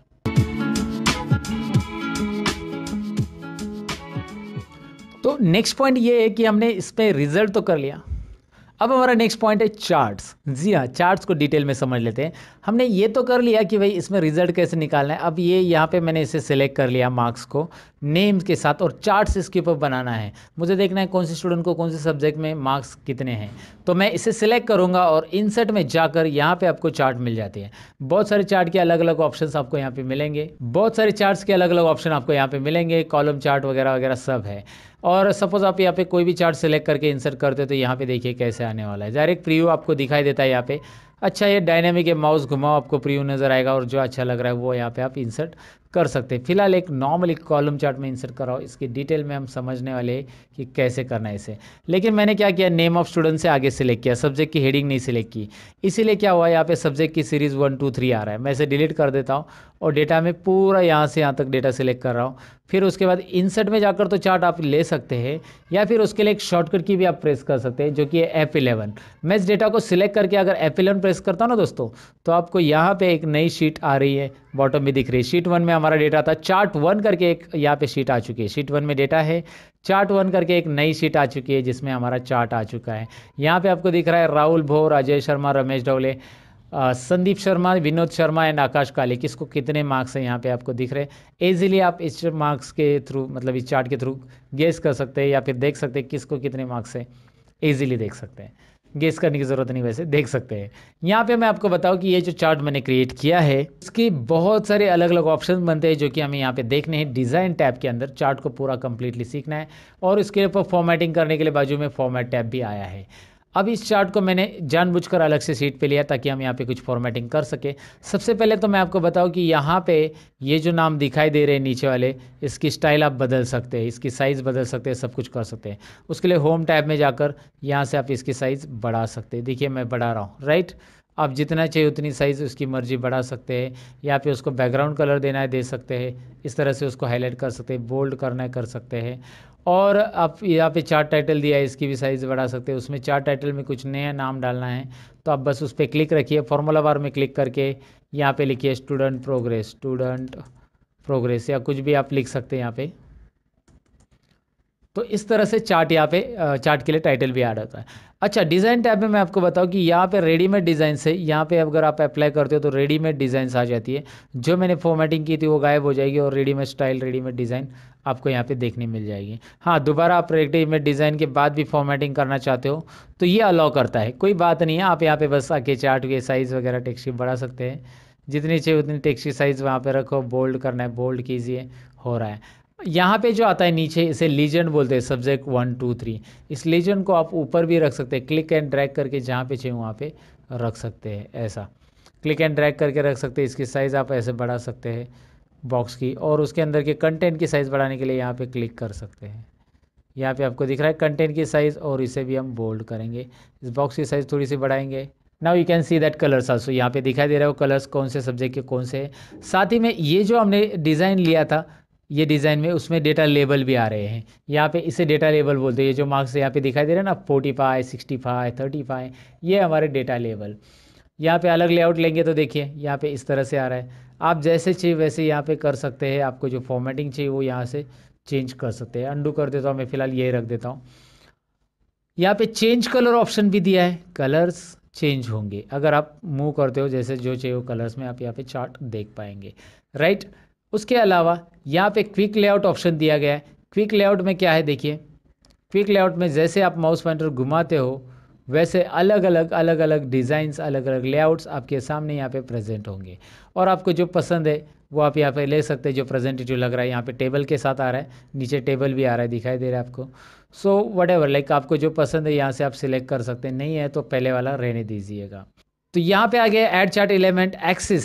एक्सिस में हॉरिजॉन्टल एक्सिस तो है, जैसे कि राहुल, बोर, राजेश, ये सब दिखाई दे रहा है आपको नाम, लेकिन वर्टिकल नहीं है। वर्टिकल में देखिए अभी ऐड हो गया, दिख रहा है ना, ये 0 20 कितने मार्क्स है वो देखने के लिए। वर्टिकल एक्सिस की ज़रूरत है नहीं है, वो यहाँ से आप हाइड और शो कर सकते हैं। अच्छा, हमने वैसे भी लेबल दिए हैं यहाँ पे, तो लेबल दिए है तो उसको वर्टिकल एक्सिस रखना है नहीं रखना है, यहाँ से आप हाइड भी करेंगे तो भी चलेगा। एक्सिस टाइटल देखिए, एक्सिस टाइटल में आपको यहाँ पे दिख रहा है प्राइमरी, हॉरिजॉन्टल और वर्टिकल दोनों टाइटल आ रहे हैं। जैसे मैं क्लिक कर रहा हूँ वर्टिकल के लिए तो यहाँ पे आ रहा है टाइटल। इसमें क्या करना है, मार्क्स आपको फॉर्मूला बार में लिखना है, एंटर कर देना है, और इसकी साइज़ बढ़ानी है तो आप यहाँ से बढ़ा सकते हैं इस तरह से। इंटरेस्टिंग है ना? ओके, बहुत ही इंटरेस्टिंग है, कोई डिफ़िकल्टी नहीं है। यहाँ पे बस डिज़ाइन टैब में जाना है और बस क्लिक करना है, कोई फार्मूला वगैरह तो देना है ही नहीं है। चार्ट का टाइटल चाहिए नहीं चाहिए, नन, देखिए टाइटल गायब हो गया। सेंटर में चाहिए या फिर आप वो चार्ट चाहिए, वो आपके ऊपर है। डेटा लेबल्स अभी मैंने दिए, ऑलरेडी आए हैं वहाँ पे उस डिज़ाइन पे, लेकिन आप यहाँ से उसका पोजीशन चेंज कर सकते हैं। जैसे आप यहाँ पे माउस पॉइंटर घुमाओगे आपको दिख रहा है इनसाइड बेस, आपको जो अच्छा लग रहा है आउटसाइड बेस, आउटसाइड वाले रखने हैं, कॉल आउट वाले रखने हैं, इस तरह से नाम के साथ आएंगे, इस तरह से आएंगे, दिखाई दे रहा है कहाँ पे रखने हैं। And that's up to you कि कहाँ पे उसे रखना है। चलो एक ही पोजीशन पे मैंने रख दिया। सबके डेटा लेबल्स यहाँ पे आपको नीचे दिखाई दे रहे हैं। ऐड चार्ट एलिमेंट में डेटा लेबल के बाद डेटा टेबल्स भी है, जो कि आप टेबल्स दिखाना चाहते हैं नहीं दिखाना चाहते, यहाँ पे है। विथ लीजन विदाउट लीजन है, यानी कलर्स नीचे आते हुए दिखाई देंगे। देखो नीचे जैसे इसमें लिखा विथ लीजन, तो नीचे लीजन की के साथ आ रहे, नो लीजन कलर के साथ नहीं आ रहे। यहाँ पे ग्रिड लाइन से साथ में ग्रिड लाइंस को शो करना है वगैरह, यहाँ से आप कर सकते हैं। एरर्स की अभी हमें चेक नहीं करना है, लेकिन ग्रिड लाइन वगैरह दिखाना है तो आप यहाँ से ग्रिड लाइन देख सकते हैं। बहुत सारी ग्रिड लाइन अप्लाई कर सकते हैं बैकग्राउंड में, और साथ में लीजन का पोजीशन भी आप डिसाइड कर सकते हैं। राइट में रखना है, टॉप में रखना है, बॉटम में रखना है, लेफ्ट में रखना है, बॉटम में रखना है। यहाँ पे लीजेंट आपको दिखाई दे रहा है, जैसे मैं मूव कर रहा हूँ, राइट में चाहिए तो राइट में, टॉप में चाहिए तो टॉप में। ये लीजेंट हम बोलते हैं इसे आप माउस से ड्रैग करके भी रख सकते हैं। तो ये चार्ट के एलिमेंट है, बेसिक लेवल पे इसे देखना है, सीखना है। क्विक लेआउट के बारे में मैंने आपको बताया है, ये चार्ट की डिज़ाइन बताई। यहाँ पे है स्विच रो को स्विच करना है। वाह, इंटरेस्टिंग है ना? देखिए क्या हो रहा है, मैं आपको बताता हूँ। सब्जेक्ट 1 2 3 जो यहाँ पे थे, मतलब कलर में, वो अभी देखिए राहुल शर्मा अलग अलग हर एक के कलर आ चुके हैं। रोज़ को कॉलम में, कॉलम के रोज़ के कर रहा है यहाँ पे। तो राहुल बोर का कलर, राहुल बोर को सब्जेक्ट 1 में कितने मिले, या फिर सभी सब्जेक्ट 1 2 और 3 के यहाँ पे आ रहे हैं ओवरऑल रिजल्ट। आप बस स्विच करेंगे ये चेंज होगा, ऐसे स्विच करेंगे ये ऐसा चेंज होगा। आपको जैसे ज़रूरी वैसे रख सकते हैं। सिलेक्ट डेटा में जाइए, सिलेक्ट डेटा में यहाँ पे आपको डेटा कम करना है। जैसे आपको यहाँ पे 4 ही स्टूडेंट का डेटा लेना था, अब आपके पास 4 ही स्टूडेंट का रिकॉर्ड है। समझ में आपको? सिलेक्ट डेटा में जाकर डेटा आप बदल सकते हैं। जो डेटा आपको यहाँ पे और बढ़ाना है तो और बढ़ाएंगे। यहाँ पे सिलेक्ट डेटा का बहुत बड़ा काम रहता है। जब आप एमआईएस रिपोर्ट जनरेट करते हो, और चार्ट का भी बहुत बड़ा काम रहता है, सेलेक्ट डेटा, स्विच रोज, ये सारी चीज़ें वहाँ पे यूज़ होती हैं। फिलहाल चेंज चार्ट टाइप आपके लिए ऑप्शन है, और यहाँ से आप इस चार्ट को लाइन में, पाई में, बार में कन्वर्ट कर सकते हैं। अब मेरे पास ज़्यादा कॉलम है तो यहाँ पे कॉलम और बार चार्ट ही प्रेजेंटेटिव रहेगा, और बाकी सब तो इतने नहीं रहेंगे, इसीलिए यहाँ पे चेंज चार्ट टाइप में आप देखेंगे ज़्यादा कॉलम्स के लिए ये बार ही चलता है, सिंगल कॉलम के लिए पाई चलेगा, सिंगल वैल्यूज़ रहेगी। तो फिलहाल आप कॉलम चार्ट लीजिए और इसे सीधा कर दीजिएगा। तो चेंज चार्ट टाइप में क्या होता है ये मैंने बताया। अब ये चार्ट हमारा चार्ट 1 शीट में है दोस्तों, और मैं चाहता हूँ कि इसे शीट 1 में ले लूँ, तो शीट 1 में ले सकते कि नहीं ले सकते? बिल्कुल ले सकते। कैसे? यहाँ पे डिज़ाइन में यहाँ पे ऑप्शन है मूव चार्ट। कौन सा ऑप्शन है? देखिए, मूव चार्ट। तो करना क्या है, बस मूव चार्ट पे क्लिक कीजिए। कहाँ पे रखना है उसको? ऑब्जेक्ट इन में रखना है, और ऑब्जेक्ट इन में कहाँ पे? शीट 1 में रखना है। तो ऑब्जेक्ट इन में क्लिक कीजिए, शीट 1 में। अब यही चार्ट आपको शीट 1 में मिल जाएगा। इसकी साइज़ बहुत बड़ी की थी हमने, अब इसे छोटी करनी पड़ेगी आपको। यहाँ से दोबारा इसकी साइज़ छोटी कीजिए, तभी तो चार्ट नज़र आएगा, राइट। इसकी भी साइज़ हमने बहुत बड़ी की थी, इसे छोटी करनी पड़ेगी, तभी आपको चार्ट यहाँ पे डिटेल में दिख रहा है। ग्रिड लाइन नीचे, तो ग्रिड लाइन पे क्लिक करके आप इसे डिलीट कर सकते हैं। यहाँ पे 2-4 अलग अलग मेजर माइनर ग्रिड लाइन थी, उसे मैंने डिलीट कर दिया। सिलेक्ट करके ग्रिड लाइन के ऊपर क्लिक करके डिलीट कर सकते हैं। तो चार्ट को रिप्रेजेंट कैसे करना है, एक बिगिनर लेवल पे चार्ट में कौन कौन से फंक्शंस रहते हैं, ऑप्शंस कैसे रहते हैं, टाइटल कहाँ से ऐड करना रहता है, या फिर लीजेंड क्या होता है, टेबल कैसे ऐड करना था, डेटा लेवल क्या होता है, ये सारी चीज़ें मैंने एक्सप्लेन करने की यहाँ पे इस टॉपिक में कोशिश की है दोस्तों। अब हम बढ़ते हैं अगले टॉपिक की ओर। और हाँ जी दोस्तों, आप अगर कंप्यूटर कोर्स से सीखना चाहते हैं, वो भी सीरियली, यानी कि tally course, Photoshop, Corel Draw और ऐसे बहुत सारे कोर्स जो कि आपको सीरीज़ में सीखने, तो उसके लिए मैंने एक नया चैनल ओपन किया है जिसका नाम है रियल ट्यूटोरियल, जो कि यहाँ पे आपको स्क्रीन के ऊपर दिखाई दे रहा है। आपको इस रियल ट्यूटोरियल में प्लेलिस्ट में क्लिक करना है दोस्तों। प्लेलिस्ट के अंदर यहाँ पे आपको सीरीज वाइज वीडियो मिलेंगी। आपको टैली की वीडियोस देखना है, आपको फोटोशॉप के देखना है, आपको ऑटोकैड के देखना है। फिलहाल तो 3 सीरीज यहाँ पे है, तो इसमें से जो वीडियोस आपको देखने हैं उसकी सीरीज पे क्लिक कीजिए, एक साथ सभी वीडियोस आपको मिलेंगे।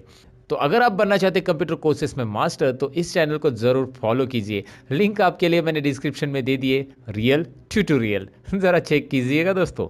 तो इस तरह से ये चार्ट में सारी चीज़ें हो गई, और चार्ट में आप बैकग्राउंड में लोगो ऐड करना चाहते हैं, आपको लगता है कि यार यहाँ पे बैकग्राउंड में कुछ काम किया जाए, तो राइट क्लिक कीजिए इस चार्ट के ऊपर। राइट क्लिक करने के बाद format chart area, look at here, format chart area, इस ऑप्शन पे क्लिक कीजिए। और इस ऑप्शन पे क्लिक करने के बाद यहाँ पे आपको फिल में जाना है। फिल में राइट साइड में आप देखेंगे यहाँ पे बहुत सारे ऑप्शंस आ रहे हैं, no fill, solid fill, gradient वगैरह वगैरह वगैरह। तो आपको पिक्चर लेना है तो पिक्चर लीजिए, ग्रेडियंट पैटर्न लेना है तो पैटर्न लीजिए। यहाँ से अलग अलग पैटर्न आपको बैकग्राउंड में नज़र आएंगे। इंटरेस्टिंग पैटर्न है, आप जो देना चाहते हो दे सकते हैं प्रेजेंटेशन के लिए। आप चाहते हैं ऑटोमेटिक तो ऑटोमेटिक आ जाएगा। पैटर्न फिल चाहिए, पिक्चर एंड टेक्सचर चाहिए। यहाँ से फाइल ऑप्शन है जहाँ से हम अपनी कंपनी का लोगो भी ऐड कर सकते हैं। अगर आपके पास कंपनी का लोगो वगैरह है तो बैकग्राउंड में ऐड कर सकते हैं, और उसकी ट्रांसपेरेंसी भी आप यहाँ से सेट कर सकते हैं। मतलब आपका लोगो बहुत ही डार्क है, so you can do it like this. Okay, so ये डेटा के ऊपर काम करने के लिए इंटरेस्टिंग चीज़ें मैंने आपको बता दी है। सो ये डेटा चार्ट में लेकर किस तरह से चार्ट के ऊपर काम करना है मैंने आपको बता दिया। लोगो बैकग्राउंड में कैसे ऐड करना है, कलर्स एंड ऑल। तो ये था चार्ट फॉर बिगिनर्स। और चार्ट से रिलेटेड और एमआईएस सीरीज से रिलेटेड बहुत सारे वीडियोस मैंने ऑलरेडी चैनल पे बनाया, डिस्क्रिप्शन में उसकी लिंक है, ज़रा देख लेना। अब बढ़ते हैं अगले टॉपिक की ओर। तो चार्ट्स तो हमने सीख लिया, लेकिन यहाँ पे अभी कुछ होम टैब की जो बेसिक ऑप्शंस है जो डेली आपको डेटा एंट्री के लिए वगैरह यूज़ हो सकते हैं, ऐसे ऑप्शंस मुझे यहाँ पे बहुत बताना ज़रूरी है। वैसे कॉपी पेस्ट वगैरह तो आपको आता ही होगा, कॉपी पेस्ट, कट पेस्ट, ये ऑप्शंस तो यहाँ पे है ही है।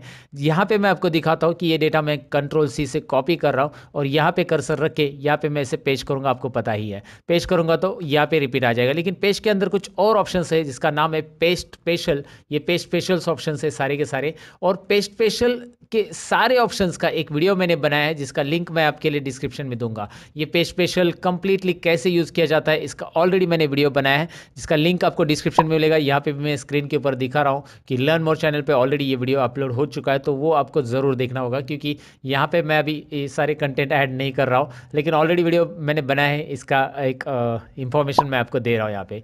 उसके अलावा फॉर्मेट पेंटर क्या काम का होता है मैं आपको बता देता हूँ। कॉपी पेस्ट तो जनरली सबको आता है, कट पेस्ट भी जनरली पता रहता है, लेकिन फॉर्मेट पेंटर जनरली सब लोगों ने वहाँ पे देखा रहता है लेकिन नहीं आता है। तो मैं आपको बता देता हूँ करना क्या है। यहाँ पे सपोज आपने कोई फॉर्मेटिंग की और यही जो फॉर्मेटिंग का बैकग्राउंड या फिर इसे बोल्ड किया है, आपने अंडरलाइन किया है, यही टाइटल का फॉर्मेटिंग आप इसे भी करना चाहते हो ऊपर, या ऊपर के पूरे रो को, ये रो को करना चाहते हैं, तो करना क्या है, कर्सर आपका इसी पे रहेगा, जिस पे फॉर्मेट किया है उस पे कर्सर रखो, फॉर्मेट पेंटर पे क्लिक करो। फॉर्मेट पेंटर पे जैसे आप क्लिक करोगे, look at here, format painter पे मैंने क्लिक किया और जैसे क्लिक करोगे माउस पॉइंटर पे पर ध्यान दीजिए ब्रश के साथ आ रहा है। अब जिसके ऊपर भी ये घुमाओगे आप ऐसे, वो उसके ऊपर ये फॉर्मेटिंग अप्लाई होने वाला है। देखिए मैंने घुमा दिया, इसके ऊपर ये फॉर्मेटिंग यहाँ पे अप्लाई हो चुका है। समझ में आपको फॉर्मेट पेंटर होता क्या है। वैसे फॉर्मेट पेंटर को आप सिंगल क्लिक और डबल क्लिक से भी यूज़ कर सकते हैं। अभी मैंने सिंगल क्लिक से यूज़ किया और ड्रैग किया। अब दूसरा है कि मैंने इस पे ऊपर डबल क्लिक किया। अगर मैं डबल क्लिक करूंगा ना तो मैं एक साथ यहाँ पे मैंने राहुल बोर को, सपोज अजय वर्मा को फॉर्मेट करना चाहता हूँ। अभी देखिए फॉर्मेट पेंटर कंटिन्यू चालू रहता है अगर आपने फॉर्मेट पेंटर पे डबल क्लिक किया तो। ये बात बहुत सारे लोगों को पता नहीं रहता है कि फॉर्मेट पेंटर पे हम डबल क्लिक करके फॉर्मेट पेंटर को ऐसे रिपीट भी यूज़ कर सकते हैं। सिंगल क्लिक किया तो क्या होगा, एक ही बार फॉर्मेट पेंटर वर्क करेगा। डबल क्लिक करेंगे तो ऐसा मल्टीपल टाइम्स आप वर्क कर सकते हैं फॉर्मेट पेंटर पे। जहाँ पे भी आप क्लिक करोगे फॉर्मेट पेंटर चालू ही रहेगा। एस्केप बटन करेंगे तो फॉर्मेट पेंटर रिमूव हो जाएगा। एस्केप बटन प्रेस कीजिए। देखिए मैं दोबारा बता देता हूँ, आपको यहाँ पे क्लिक करना है, फॉर्मेट पेंटर सिंगल क्लिक किया और आपने जिस नंबर पे, मैं यहाँ पे ड्रैग कर रहा हूँ फिलहाल, तो वो उतना फॉर्मेट हो रहा है। फिर से फॉर्मेट पेंटर, माउस की तरफ ध्यान दीजिए, अभी प्लस साइन आ रहा है, फॉर्मेट पेंटर नहीं आ रहा है। अगर मैं इस पर क्लिक करके डबल क्लिक करता हूँ फॉर्मेट पेंटर पे, now I can click here I can drag here also. तो एक साथ मल्टीपल सेल्स को फॉर्मेट करने के लिए आप फॉर्मेट पेंटर पे डबल क्लिक कीजिएगा। है ना इंटरेस्टिंग। फिलहाल मैं अंडू कर देता हूँ। अंडू पता है ना, कंट्रोल जेड अंडू, और रीडू करने के लिए control Y, undo and redo. Undo and पांडू नहीं होता है दोस्तों, अंडू एंड रीडू होता है, याद रखिए। अंडू पांडू तो नाना पाटेकर जी बोलते हैं, अंडू पांडू समझा क्या। ओके मैं जस्ट जोक कर रहा हूँ। फिलहाल तो आपको मैं बताऊँ कि ये फॉर्मेट पेंटर तो आपको समझ में आया होगा। बोल्ड इटैलिक अंडरलाइन मुझे बताने की ज़रूरत नहीं। ऑल बॉर्डर्स के बारे में मैंने बताया आपको कैसे करते हैं। यहाँ पे कलर्स वगैरह कैसे फिल करना है वो भी हमने देख लिया। बहुत सारी बार आपको ऑल बॉर्डर्स नहीं देने की ज़रूरत पड़ सकती है। सपोज आपने ये ऑल बॉर्डर्स को नो बॉर्डर करना है तो यहाँ पे जाओ और यहाँ पे ऑल बॉर्डर्स की ज़रूरत नहीं है आपको, नो बॉर्डर, बस इसको आउटसाइड बॉर्डर देना है। अभी देखिए इसका आउटसाइड बॉर्डर भी चला गया है। तो इसके आउटसाइड बॉर्डर कैसे देते हैं हम, यहाँ पे देखिए आउटसाइड बॉर्डर्स भी ऑप्शंस है, थिक बॉक्स बॉर्डर भी है, थिक आउटसाइड बॉर्डर्स भी है। जो देना है यहाँ से आप दे सकते हैं दोस्तों। है ना इंटरेस्टिंग। सो यहाँ पे बॉर्डर आपको देना कैसे है वो एक बार ट्राई कीजिए। इस बॉर्डर में बहुत सारे कलर फिल चाहिए तो यहाँ से आप उसको शेडिंग कलर दे सकते हैं। डिफरेंट फॉन्ट कलर है, यहाँ पे टेक्स्ट की साइज़ वगैरह बढ़ाना, यहाँ पे इसे सेंटर करना है। जैसे मैं इसकी हाइट बढ़ा रहा हूँ, ज़रा ध्यान से देखिए, रो की हाइट ऐसे आप बढ़ा सकते हैं। ये याद रखना है। जैसे हमने कॉलम की विड्थ से सीखी थी कि आप यहाँ से ऐसा ड्रैग कर सकते हैं, वैसे हम रो की हाइट यहाँ पे बढ़ा सकते हैं। वैसे मैं आपको बताऊँ कि कॉलम और रो की विड्थ अगर इक्वली करनी है सभी कॉलम की, तो आप एक काम कीजिए, एक तो आप इसे सभी रो को एक साथ सिलेक्ट कीजिए और बीच में कहीं पे भी एरो रख के आप ऐसे ड्रैग करेंगे, इक्वली सबकी हाइट बढ़ेगी। या यहाँ पे राइट साइड में एक ऑप्शन है, फॉर्मेट में जाइए, राइट साइड में फॉर्मेट में रो हाइट दिखाई दे रहा है आपको, रो हाइट ऑप्शन, इससे आप रो हाइट कर सकते हैं इक्वली। यहाँ पे रो हाइट टाइप कीजिए, उतने जो रो सिलेक्टेड है उनकी हाइट उतनी हो जाएगी, 20, रो हाइट 20, राइट। तो इस तरह से रो हाइट आप बढ़ा सकते हैं। लेकिन इसमें अभी मैंने हाइट बढ़ा दी है तो ये ज़रा टेक्स्ट को नोटिस कीजिए, और थोड़ी सी हाइट बढ़ा देता हूँ, और थोड़ी सी हाइट बढ़ा देता हूँ, और इस टेक्स्ट को नोटिस कीजिए बॉटम में आ रहा है। तो आप इसे यहाँ पे दिखाई दे रहा है ना, मिडल अलाइन। मिडल अलाइन से क्या हो रहा है, टॉप अलाइन से क्या हो रहा है, मिडल अलाइन से क्या हो रहा है। यहाँ पे ज़रा मैं जूम कर लेता हूँ। ये अलाइनमेंट वर्टिकल और हॉरिजॉन्टल अलाइनमेंट है एक्सेल में। ये सेंटर चाहिए तो सेंटर यहाँ पे ऐसा रख सकते हैं, टोटली सेंटर, हॉरिजॉन्टल सेंटर आ जाएगा। देखो डेटा कैसा आ रहा है, you know that. Left side में आएगा, सेंटर में आएगा, राइट में आएगा।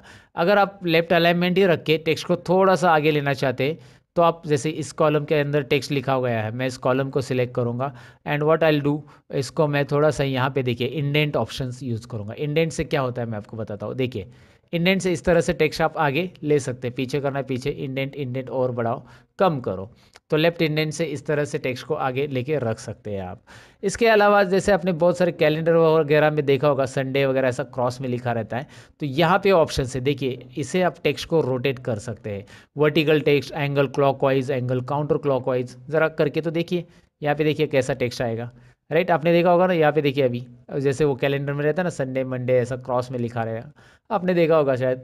तो ये ज़रूरी है तो कीजिए, नहीं तो इसके ऊपर दोबारा क्लिक करके वो रिमूव हो जाएगा वहाँ पे। इसको बोलते हैं टेक्स्ट का ओरिएंटेशन। टेक्स्ट ओरिएंटेशन कैसे देना है, टेक्स्ट का अलाइनमेंट कैसे देना है, टेक्स्ट को इंडेंट कैसे देना है, ये हमने यहाँ पे देखा। साथ में मर्ज एंड सेंटर तो हमने पहले ही सीखा था, इस टाइटल को मर्ज एंड सेंटर कैसे करते हैं। लेकिन इसके अलावा हमें यहाँ पे सीखना है, हमें यहाँ पे जानना है रैप टेक्स्ट के बारे में। होता क्या wrap text, I let you know कैसे दिखाता हूँ मैं आपको।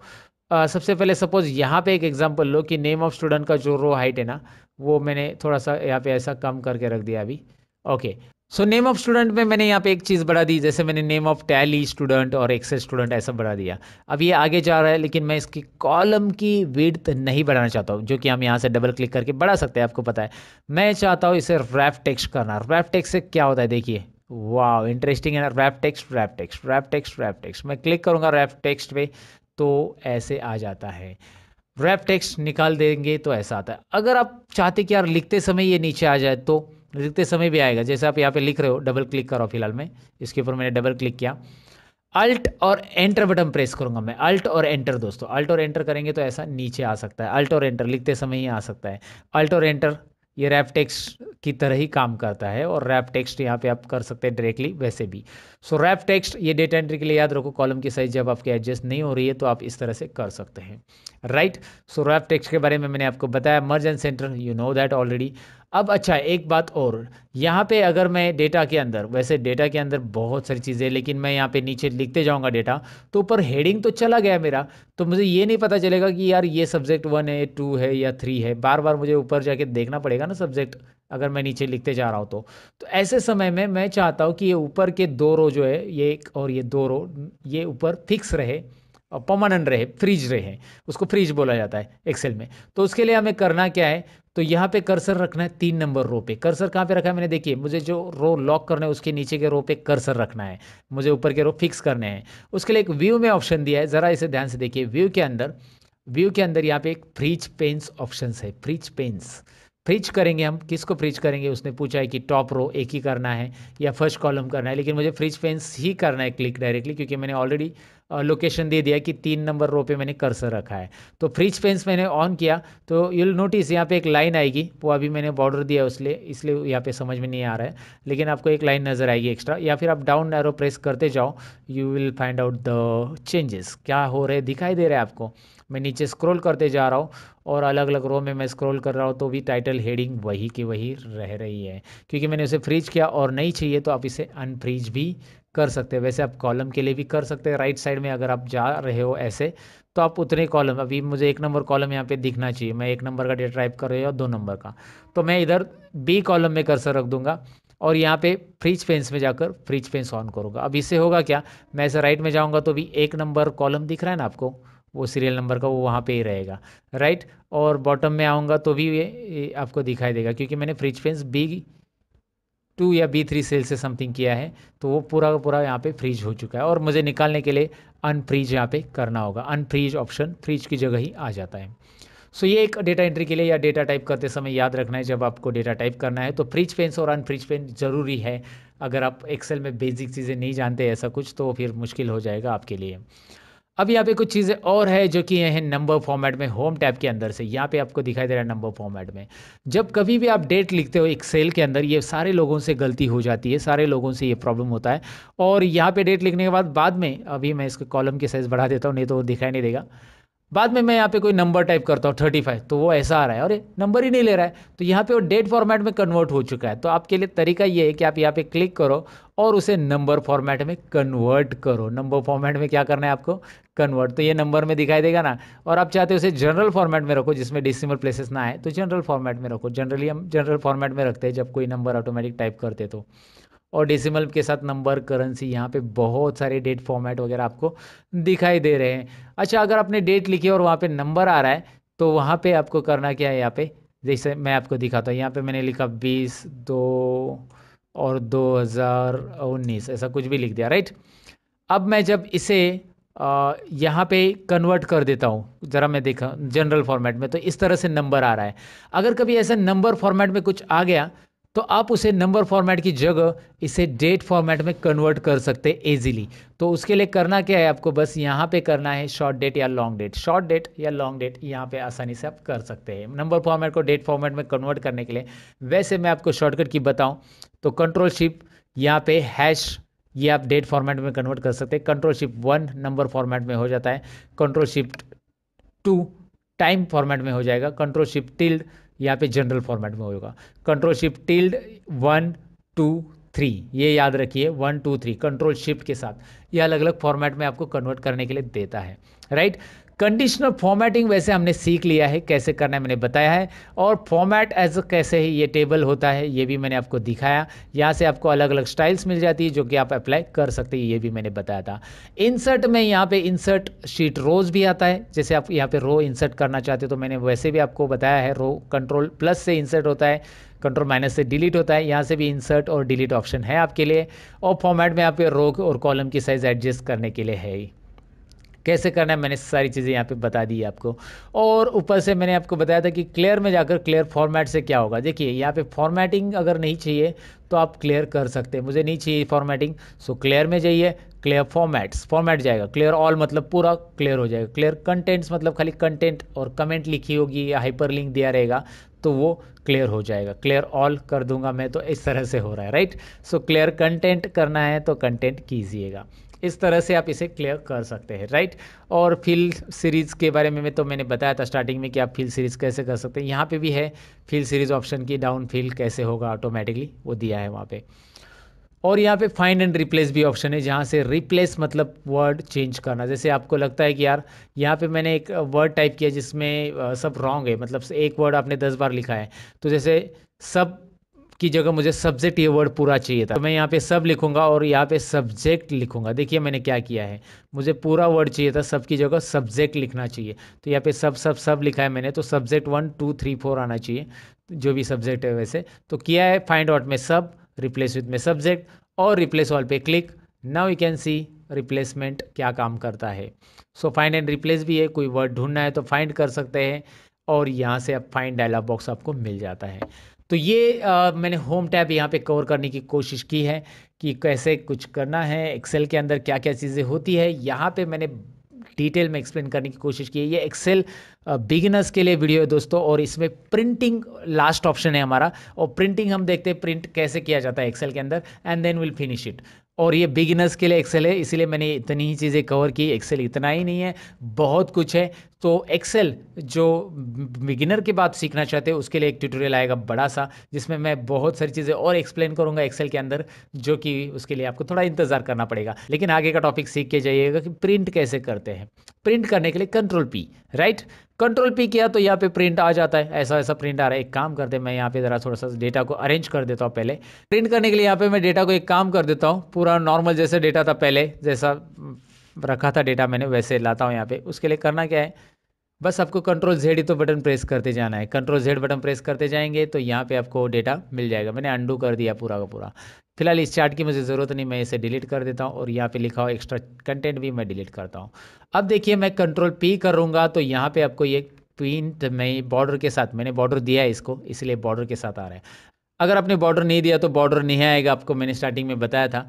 अब यहाँ पे मैं आपको बताऊँ कि चलो कंट्रोल पी में हम इसमें आ चुके हैं, कंट्रोल पी स्क्रीन के अंदर यहाँ पे। लेकिन आपको दिखाई दे रहा है कि यार काउंट तक ही डेटा आ रहा है, काउंट तक, काउंट के आगे भी डेटा है मेरा। यहाँ पे देख सकते हैं ना एक्सेल में काउंट के आगे भी है, लेकिन यहाँ पे एक डॉटेड लाइन आ रही है जो कि पिन की बाउंड्री या पेज की साइज़ बता रही है कि पेज यहाँ तक ही है, डॉटेड लाइन। ये कंट्रोल पी बटन प्रेस करने के बाद आपके भी एक्सेल में दिखाई देगी कि यहाँ तक का ही प्रिंट होगा। तो आगे का डेटा का क्या, मैं इसको डबल क्लिक करके एडजस्ट कर सकता हूँ, या कंट्रोल ए करके, कंट्रोल ए और यहाँ पे Alt H O I press का, तो auto fit column width, column की विड्थ जो है ऑटोमेटिक जितनी रिक्वायर्ड है उतनी आ जाएगी। तो कंट्रोल पी करो, अभी एवरेज तक डेटा आ गया है। चलिए एवरेज में भी थोड़ा सा काम कर देते हैं हम यहाँ पे प्रिंटिंग के लिए, और थोड़ा सा काम सेटल करना पड़ेगा हमें डेटा को प्रॉपरली। डेसिमल प्लेसेस हम यहाँ पे कम कर देते हैं, और यहाँ पे भी अल्ट एच ओ आई करने के बाद ये भी कम हो गया। अब आपको दिखाई दे रहा है रिजल्ट 1 रिजल्ट 2 तक आ रहा है, ग्रेड नहीं आ रहा है। तो ऐसे में क्या करेंगे हम आगे, हमें इसे एक ऑप्शन यहाँ पे मिल जाता है, और यहाँ पे है पोर्ट्रेट की जगह आप इसे लैंडस्केप कीजिए। लैंडस्केप करते ही पेज का हॉरिजेंटल व्यू आ जाएगा और यहाँ पे जितने चाहे और कॉलम आपकी मर्जी और भी ऐड कर सकते हैं। लेकिन आप चाहते हैं कि नहीं नहीं नहीं लैंडस्केप में रो कम आएंगे, पोर्ट्रेट ही चाहिए, वर्टिकली डेटा चाहिए, तो रखिए यहाँ पे एक ऑप्शन है राइट कॉर्नर में शो मार्जिन, ये दिख रहा है आपको मार्जिन ऑप्शंस, तो इस पे क्लिक कीजिए, शो मार्जिन लाइन आएगी और इसे थोड़ा बहुत एडजस्ट कर सकते हैं आप, ऐसे इस मार्जिन को कम कीजिए, वो ग्रेड अंदर आ जाएगा। ग्रेड से रिलेटेड जितनी भी सेटिंग्स आपको सीखनी है उसके लिए ऑलरेडी मैंने